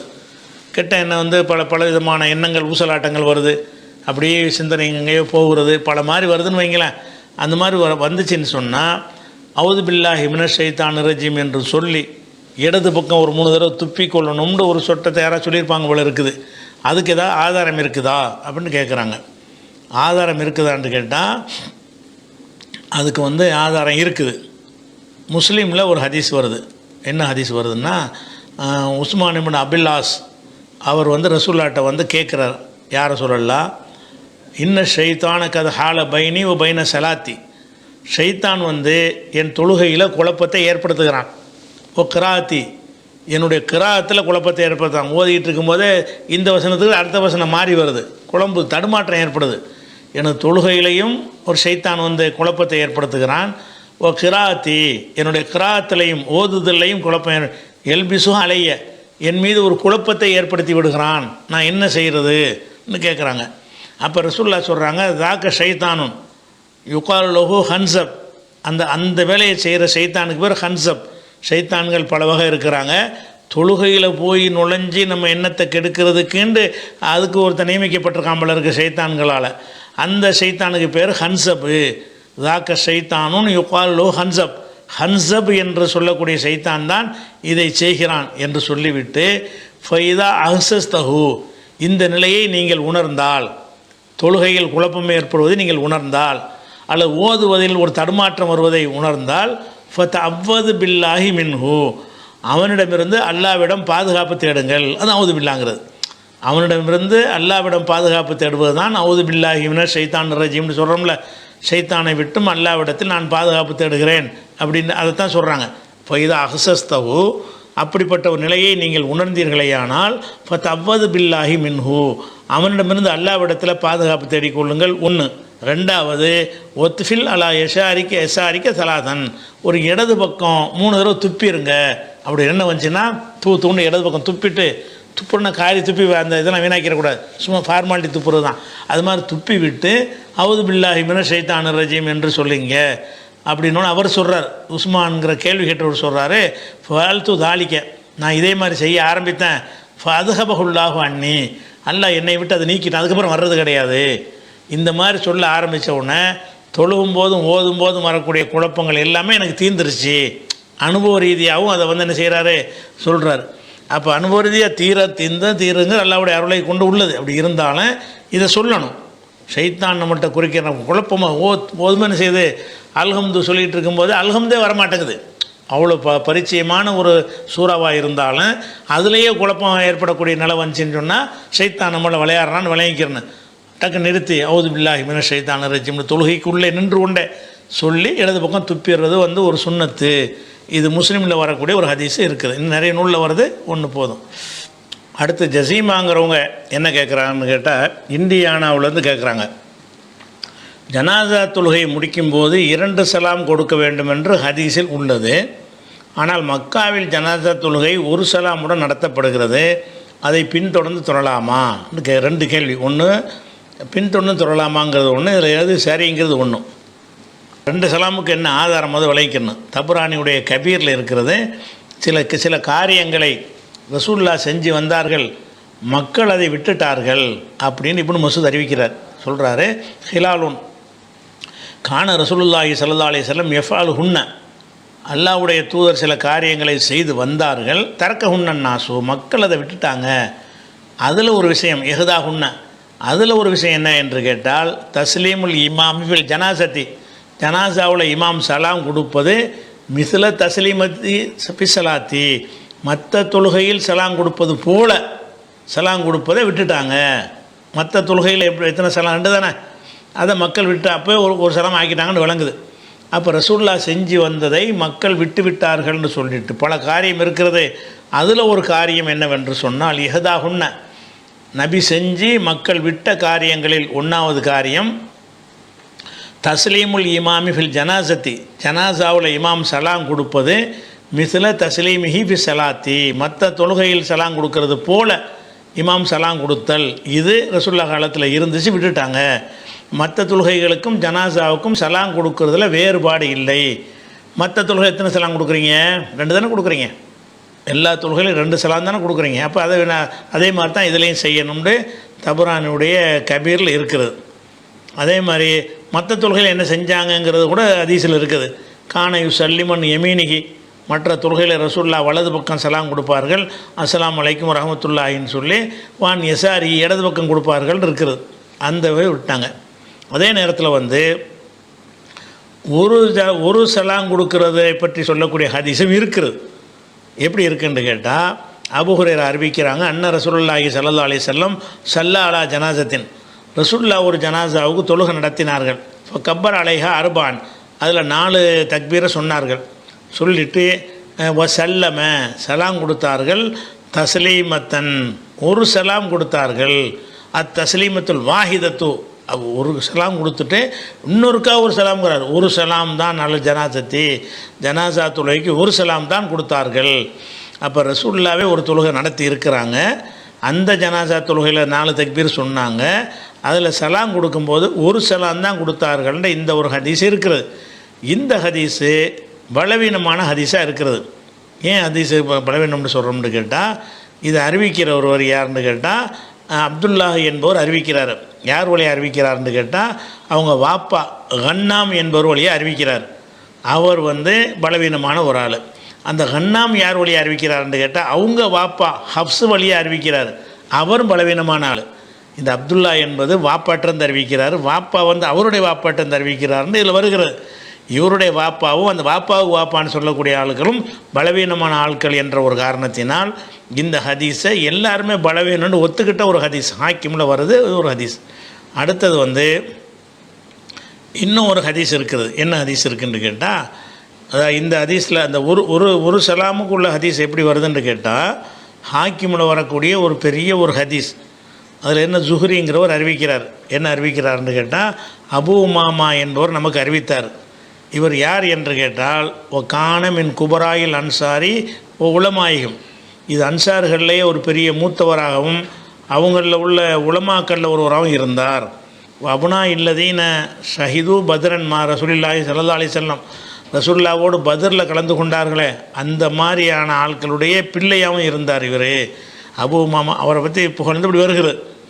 அஹ்பரஹு அவருக்கு அறிவித்தார்கள். அபூ உமாமா வந்து இதை வந்து நேரடியாக கேட்கல. இவர் வந்து சஹாபியாகவும் இல்லை. இவர் யாருன்னு கேட்டால் சஹாபியுடைய புள்ளேண்டு வருது. அபூ உமாமா அறிவிக்கிறார். அந்த அபூ உமாமா என்பவர் வந்து சஹாபி கிடையாது, பெரிய அறிஞர், பத்ரில் கலந்து கொண்ட சஹாபாக்களுடைய புதல்வர் அப்படின்னு சொல்லிவிட்டு அஹ்பரஹு அவருக்கு அறிவித்தார்கள். யார்? அபூ உமாமாவுக்கு அறிவித்தார்கள். ரிஜாலுன் மின் அஸ்ஹாபி ரசூலில்லாஹி, அல்லாஹ்வுடைய ரசூலுடைய சஹாபாக்களில் சில பேர் அறிவித்தார்கள். அப்போ சஹாபி தான் அவருக்கு அறிவித்திருக்கிறார்கள். சஹாபி அறிவித்தார்னு சொல்லிவிட்டு யாருன்னு தெரிய தேவையில்லை. சஹாபாக்கள் அனைவரும் நம்பகமானவர்கள், பேர் தெரியாட்டாலும் பரவாயில்லை அப்படின்னு வந்துட்டு எது சம்பந்தமாக அறிவித்தார்களாம்? ஃபி ஸலாத்தி அலல் ஜனாசதி, ஜனாசாவின் மீது வந்து தொழுகை நடத்துவது சம்பந்தமாக அறிவிக்கிறாங்க. ஐயு கப்பிரல் இமாமும், முதலாவது இமாம் தக்பீர் சொல்ல வேண்டும் அல்லாஹ் அக்பர் என்று. சும்மையும் சொல்லி அல் நபி, அப்புறம் ரசூல்லா மேலே செலவாத்து சொல்லணும். இப்படின்னு சொல்லி என்ன செய்கிறாங்கன்னா, அதாவது ரசூல்லாவுடைய தோழர்கள் அறிவித்தார்கள்னு வருது. அப்புறம் வந்து 3 தக்பீர்லையும் இஹ்லாஸா துவா செய்யணும். அப்புறம் ஒரு சலாம் சொல்லணும்னு இந்த ஹதீஸ் வருது. இந்த ஹதீஸை போட்டுட்டு இருக்கிற ஒரு சலாமுக்கு உரிய ஹதீஸிலேயே இந்த ஒரு ஹதீஸ் தான் மிக சரியான செய்தி அப்படின்ட்டு இதில் வருகிறது. ஒரு சலாமு கொடுக்கறதுக்கு ஹதீஸ் இருக்குது. பல ஹதீஸுகள் எல்லாம் பலவீனமாக இருக்குது. இந்த ஹதீஸில் அறிவிப்பாளர் எல்லாமே கரெக்டாக இருக்கிறாங்க. ஒரு சலாம் என்று தெளிவாக வந்துருச்சு என்று ஆதாரம் காட்டுறாங்க. இது வந்து அறிவிப்பாளர்லாம் கரெக்டு தான். ஆனால் ஒரு முக்கியமான ஒரு கோளாறு அதில் இருக்குது. என்ன கோளாறுன்னு கேட்டால், இதை ரசூலுல்லா சொன்னாங்கன்னு இதில் வரல, நபி தோழர்கள் சொன்னார்கள் தான் வருது. இதை சொன்னது வந்து அந்த அபூ உமாமாவுக்கு சில நபித்தோழர்கள் சொன்னார்கள்னு வருது. நபித்தோழர்கள் பேர் வரலைங்கிறத நம்ம ஏற்றுக்கலாம். நபித்தோழர்களுடைய கூற்றாக வந்திருக்கும் போது இப்படி ஹதீஸாகும். இது நபித்தோழர்கள் தான் ஒரு சலாம் கொடுக்கணும்னு சொன்னாங்கன்னு வருது. நபி சொன்னாங்கன்னு அந்த வாசகத்தை போட்டால் மட்டும் தான் ஹதீஸாகும். அப்போ நபியோட சம்மந்தப்படுத்தாமல் வர்ற காரணத்து இது சரியான அறிவிப்பும்பாங்க. சரியான அறிவிப்பு தான். சரியான அறிவிப்பில் வந்து நபித்தோழர்கள் இதை சொன்னார்கள் என்பதற்குத்தானே இந்த அறிவிப்பு சொல்லுது. இந்த அறிவிப்பு சரிதான். இது ஆதாரமாகுமா? நபித்தோழர்களின் கூற்று என்று வந்திருக்கும் பொழுது நபித்தோழர்கள் நபி சொன்னதாக அறிவித்தார்கள் வரவே இல்லை. நபித்தோழர்கள் அறிவித்தார்கள், நபித்தோழர்கள் சொல்கிறாங்க. அப்போ இது சில நபித்தோழர்களின் கருத்தாகத்தான் அபூ உமாமாவை அறிவித்திருக்கிறார். அதனால் இதை வந்து நம்ம ஆதாரமாக எடுக்க முடியாது என்கிற வகையில் ஒரு சலாமுடையதை நம்ம ஏற்றுக்கிறது இல்லை. ஆனாலும் இது அந்த சலஃபுகள் அவங்களுடைய கொள்கை பிரகாரம் சஹாபாக்கள் சொன்னாலும் ஆதாரமாகும்ல. பேசிக்கில் அவங்க முரண்படுறதுனால அவங்க இது ஆதாரமாக கருதுவாங்க. நமக்கு நபின்னு வந்தால் மட்டும்தான் நம்ம ஏற்றுக்குருவோம். இவங்க நிலைப்பாடு என்ன? இப்போ சவுதி உலமாக்களுங்கிற அவங்க நிலைப்பாடு என்ன? சலஃபுகள் சொல்லியிருக்கிறாங்கல்ல, சஹாபாக்கள்லாம் சொல்லியிருக்கிறாங்கல்லன்றுவாங்க. அப்போ இது வந்து பல மசாயில்கள் நமக்கு அவங்களுக்கு கருத்து வேறுபாடு இதில் தான் வரும். நம்ம ரசூலுல்லா சொன்னாங்கன்னு வந்து முடிஞ்சால் தான் அதை ஏற்றுக்குருவோம். அவங்க என்ன செய்வாங்கன்னா சஹாபாக்கள் செஞ்சாங்கன்னு வந்தாலும் ஏற்றுக்குருவாங்க. அப்போ இது சரியான செய்தி தான். செய்தி சரியாக இருந்தாலும் நாம் என்ன செய்யணும்னு கேட்டால், இதில் ரசூல் சம்மந்தப்பட்டிருக்காங்களா? இல்லை சஹாபி தானே சொன்னார் விட்டு ரசூலுல்லா சம்மந்தப்பட்டதுக்கு தெளிவான ஆதாரம் வேறு இருக்குது. 2 சலாமுண்டு. 2 சலாமுக்கு தெளிவான ஆதாரம் இருக்கும்போது ஒரு சலாமுண்டு நபி சம்மந்தப்படாது எதுக்கு ஆதாரமாக காட்டுறேன்னு கேட்போம். அவங்க என்ன செய்வாங்கன்னா, சவுதியில் செய்கிறாங்கங்கிறீங்களா, அவங்க என்ன செய்வாங்கன்னு கேட்டால் அந்த பலவீனமானதானே எடுக்க மாட்டாங்க, இதைத்தான் ஆதாரமாக காட்டுவாங்க. இது சரியான செய்தி தானே. சரியான செய்தி. அப்போ சரியான செய்தியில் என்ன இருக்குது? சரியான செய்தியில் நபி சொன்னதா இல்லையே? சரியான செய்தியில் நபித்தோழர் சொன்னதாக இருக்குது. அதனால் நாங்கள் ஏற்றுக்கிற மாட்டோம், அவங்க ஏற்றுக்குருவாங்க. அதுதான் பேசிக்கு தப்பு. அதில் இப்போ 2 சலாம் தான் சொல்லணும். ஒரு சலாமில் முடிக்கிறாங்க, கலந்து கொள்ளலாமான்னு. கலந்து அவர் சலாம் கொடுத்தா இன்னொரு சலாம் நீங்கள் கொடுத்துட்டு போங்க. அவர் தொழுகையில் ஒரு குறை வச்சார்னு சொன்னால் நீங்கள் என்ன செய்யணும்? அஸ்ஸலாமு அலைக்கும் பாரல, நீங்கள் இன்னொரு சலாம லாஸ்ட்டில் தானே வருது, இடையில கூட வரலையே. நீங்கள் அதில் கலந்து கொண்டு என்ன செய்யலாம்? இன்னொரு சலாமை நீங்கள் சொல்லிக்கிற வேண்டியதான், அதில் ஒன்றும் பிரச்சனை வராது. ஜசீமாங்கிறவங்க தான் கேட்குறாங்க, ஒரு நன்மை செய்தால் 10 மடங்கு நன்மை என்றும் தீமை செய்தால் அதை போன்றதே தரப்படும் என்றும் இஸ்லாத்தில் உள்ளது. அந்த அடிப்படையில் மக்காவில் தொழும் தொழுகையில் ஒரு தவறு செய்தால் 1,00,000 மடங்கு சிறந்த தொழுகையில் தவறு செய்தால் ஆகுமா, அல்லது ஒரு தொழுகையில் தவறு செய்தால் ஆகுமா அப்படின்னு கேட்குறாங்க. அதாவது ஒரு நல்லது செஞ்சோன்னு வைங்களேன், நல்லது செஞ்சோம்னா 10 நன்மை எல்லாம் எழுதிடுவான். ஒரு தீமை செஞ்சோன்னு வைங்களேன், ஒரு தீமைக்கு ஒரு தீமை தான், ஃபலா இஜுசா இல்லா மிசுலுஹா, அது போன்ற அளவுக்கு தான் அவங்களுக்கு கூலி தண்டிக்கப்படும் அப்படின்ட்டு குர்ஆன்லையும் சொல்லப்பட்டிருக்கிறது. அப்போ ஒரு நன்மைக்கு 10 மடங்கு குறைஞ்சது தான், 700 கூட வரும். சில நன்மைகளுக்கு என்ன இருக்கேன் 700 மடங்கு கூட அல்லாஹ் கொடுப்பான், குறைஞ்சபட்சம் 10. அப்போ ஒரு நன்மைக்கு 10 நன்மை என்று ஹதீஸ் இருக்குது, ஒரு தீமைக்கு ஒரு தீமை தான் ஹதீஸ் வந்துருச்சு. இப்போ மக்காவுள்ள தொழுகிறோண்டு இங்கே 1,00,000 மடங்கு சிறப்பு உள்ள ஒரு தொழுகை, அது எந்த தொழுகையை தொழுதாலும் 1,00,000 ஒரு ரக்கா தொழுதா 1,00,000 ரக்கா தொழுதாக ஒரு நன்மை அதில் ஹரம் ஷரீஃபில் தொழுகிறது கிடைக்கிறது. அந்த தொழுகையில் ஒருவர் பிழை விட்டுட்டார் என்று சொன்னால் 1,00,000 மடங்கு தப்பு செஞ்சதாக எடுத்துக்கிற மட்டுமாங்கிறாங்க. அந்த தொழுகையில் தவறு செஞ்சார்னா தவறை திருத்துறதுக்கு மார்க்கத்தில் வழி இருக்குதுல்ல. தொழுகையில் தவறு செஞ்சார்னு சொன்னால் அந்த தவறுக்கு சஜிதா சஹு மூலமாக அதை கரெக்ட் பண்ணிக்கிறதுக்கான வழிமுறை மார்க்கத்தில் இருக்கிறது. தொழுகையெல்லாம் முடிஞ்ச பிறகு ஞாபகத்துக்கு வருது தப்பு செஞ்சது, புதுசாக கூட தொழுதுட்டு போங்க. தொழுதுன்னா ஏற்கனவே தொழுது அழிஞ்சிடும், புதுசாக நீங்கள் கரெக்டாக செஞ்சது மாதிரி கணக்கில் வரப்போகுது. இதனால் 1,00,000 மடங்கு தப்பு செஞ்சானான்ட்டு இதெல்லாம் வந்துக்கிட்டே நமக்கு தேவையற்ற ஒரு ஆராய்ச்சி. நமக்கு என்னென்னு கேட்டால், எந்த தொழுகையில் அவன் தவறு செஞ்சாலும் அந்த தவறை சரி பண்ணுவதற்கு மார்க்கத்தில் வழிமுறை இருக்கிறது. எடுத்து காட்டுவாங்க, சுட்டி காட்டுவாங்க, அந்த மாதிரியான அடிப்படையில் திருத்தி கொள்வார் அவர். சஜிதா சஹவின் மூலமாக திருத்திட்டார்னு சொன்னால் தவறுங்கிற கணக்கே வர, அந்த தொழுகை முறைப்படி தொழுது ஆயிரும். தொழுகையில் நம்ம ஒரு தப்பு செய்கிறோம், அந்த தப்புக்கு பிறகு சஜிதா சஹவு செஞ்சு அதை கரெக்ட் பண்ணிடுவோம் என்று சொன்னால் நம்ம சரியாக தொழுதோம் என்ற கணக்கில் விடுகிறது. தப்பே இல்லை. இப்போ 1,00,000 மடங்கு வர, 1 மடங்கு தப்பும் வராது. சரி, தவறாக தொழுகையை முறிக்கிற அளவுக்கு பெரிய தப்பே செஞ்சு விட்டோன்னு வைங்க, பிறகு தெரிய வரும்ல, புதுசாக தொழுப்படுங்க. புதுசாக தொழுதிங்கன்னா தப்பாக தொழுது இல்லாமல் போயிருமே தவிர சரியாக தொழுது 2வது தொழுது அந்த நன்மை கிடைச்சிட போதும், அவ்வளோதான். இதில் குழப்பத்துக்கு ஒன்றுமே இல்லை. கேள்வி என்னென்னா, செப்டம்பர் 7 அன்று நடந்த சமகால நிகழ்வில் பெண்கள் மணிக்கட்டு வரை கைகளை மறைக்க வேண்டுமா என்ற கேள்விகள் அளிக்கும்போது அதற்கு குர்ஆன் ஹதீஸில் எந்த ஆதாரமும் இல்லை என்று சொன்னீர்கள். ஆனால் பெண்கள் வீட்டில் தொழும்போது உடலை முழுமையாக மறைத்து தொழ வேண்டுமா என்ற கேள்விக்கு நீங்கள் பதிலளிக்கும் போது திர என்கிற ஒரு ஆடை அணிந்து தொழலாமா என்று நபி அவர்களிடம் உம்மு சலமா கேட்டார்கள். அப்போது அந்த ஆடை முழுமையாக பாதத்தின் மேல் பகுதி மறைக்கும் அளவுக்கு இருந்தால் அந்த ஆடையை மட்டும் அணிந்து தொழலாம் என்று நபி அவர்கள் சொன்னதாக ஹாக்கிம் நூலில் ஹதீஸ் உள்ளதாக நீங்கள் சொன்னீர்கள். திரு என்கிற ஆடை இன்றைய காலத்தில் ஆண்கள் அணியும் முழுக்கை சட்டையை போல் மணிக்கட்டு வரைன்னு பிராக்கெட் போடுறார், மேலும் அந்த ஆடை கீழ் வரைக்கும் இருக்கும் என்று சொன்னீர்கள். இந்த ஹதீஸு பெண்கள் மணிக்கட்டு வரைக்கும் கையை முழுமையாக மறைப்பதற்கான ஆதாரமாக எடுத்துக்கொள்ளலாமா, இந்த ஹதீஸ் தொழுகைக்கு மட்டும் உரியது என்று எடுத்துக்கொள்ளலாமான்னு கேட்குறார். அதாவது ரசூலுல்லாஹ்ட்ட என்ன செய்கிறாங்கன்னா, நம்ம கையை மணிக்கட்டு வரைக்கும் மறைக்கணுமா என்ற விஷயத்துக்கு முழங்கை வரைக்கும் மறைக்கணுமாங்கிறது அந்த கேள்வி. அந்த கேள்விக்கு இல்லை ஒழு செய்யும் போதெல்லாம் திறந்துருக்குன்னு நம்ம சொல்லியிருக்கிறோம். அதில் இவங்க என்ன கேட்குறாங்கன்னு கேட்டால், இப்போ ஒரு ஹதீஸில் திரங்கிற ஒரு ஆடை அணிந்து தொழலாமான்னு கேள்வி கேட்குறாங்க. அப்படி கேட்கும்போது ரசூலுல்லாஹ் என்ன செய்கிறாங்கன்னா, திரங்கிற ஆடை ஒரு கமீஸ் சட்டை மாதிரி உள்ளது. சட்டைன்னு சொன்னால் இந்த கையெல்லாம் மறைஞ்சிருக்கும், அதே நேரத்தில் கீழே இறக்கமாக இருக்கும். அந்த தோப்புண்டு போடுறாங்கல்ல இப்போ அரபுகள்லாம், ஃபுல்லாக உடம்பு முழுசு மறைக்கிற மாதிரி, அந்த மாதிரியான ஒரு ஆடை பெண்களுக்குரிய ஆடையாக அன்றைக்கி இருந்துச்சு. வேறக்குரிய நைட்டி மாதிரி அப்படி ஒரு ஆடையாக இருந்துச்சு. அந்த ஆடை அணிந்து தொழலாமான்னு கேட்கும் பொழுது பாதம் வரைக்கும் இறங்கி இருந்துச்சுன்னு சொன்னால் தொழுவலாம் அப்படின்னு ரசூலுல்லாஹ் சொல்லிட்டாங்க. பாதம் வரைக்கும் இருந்தாலும் அந்த சட்டையுடைய அமைப்பு கையெல்லாம் மறைச்சி தானே இருக்குது, கையெல்லாம் மறைச்சிருக்கும். இதை வச்சு அந்த கைகளை மறைக்கணும் என்று எடுத்துக்கொள்ளலாமான்னு கேட்குறாரு.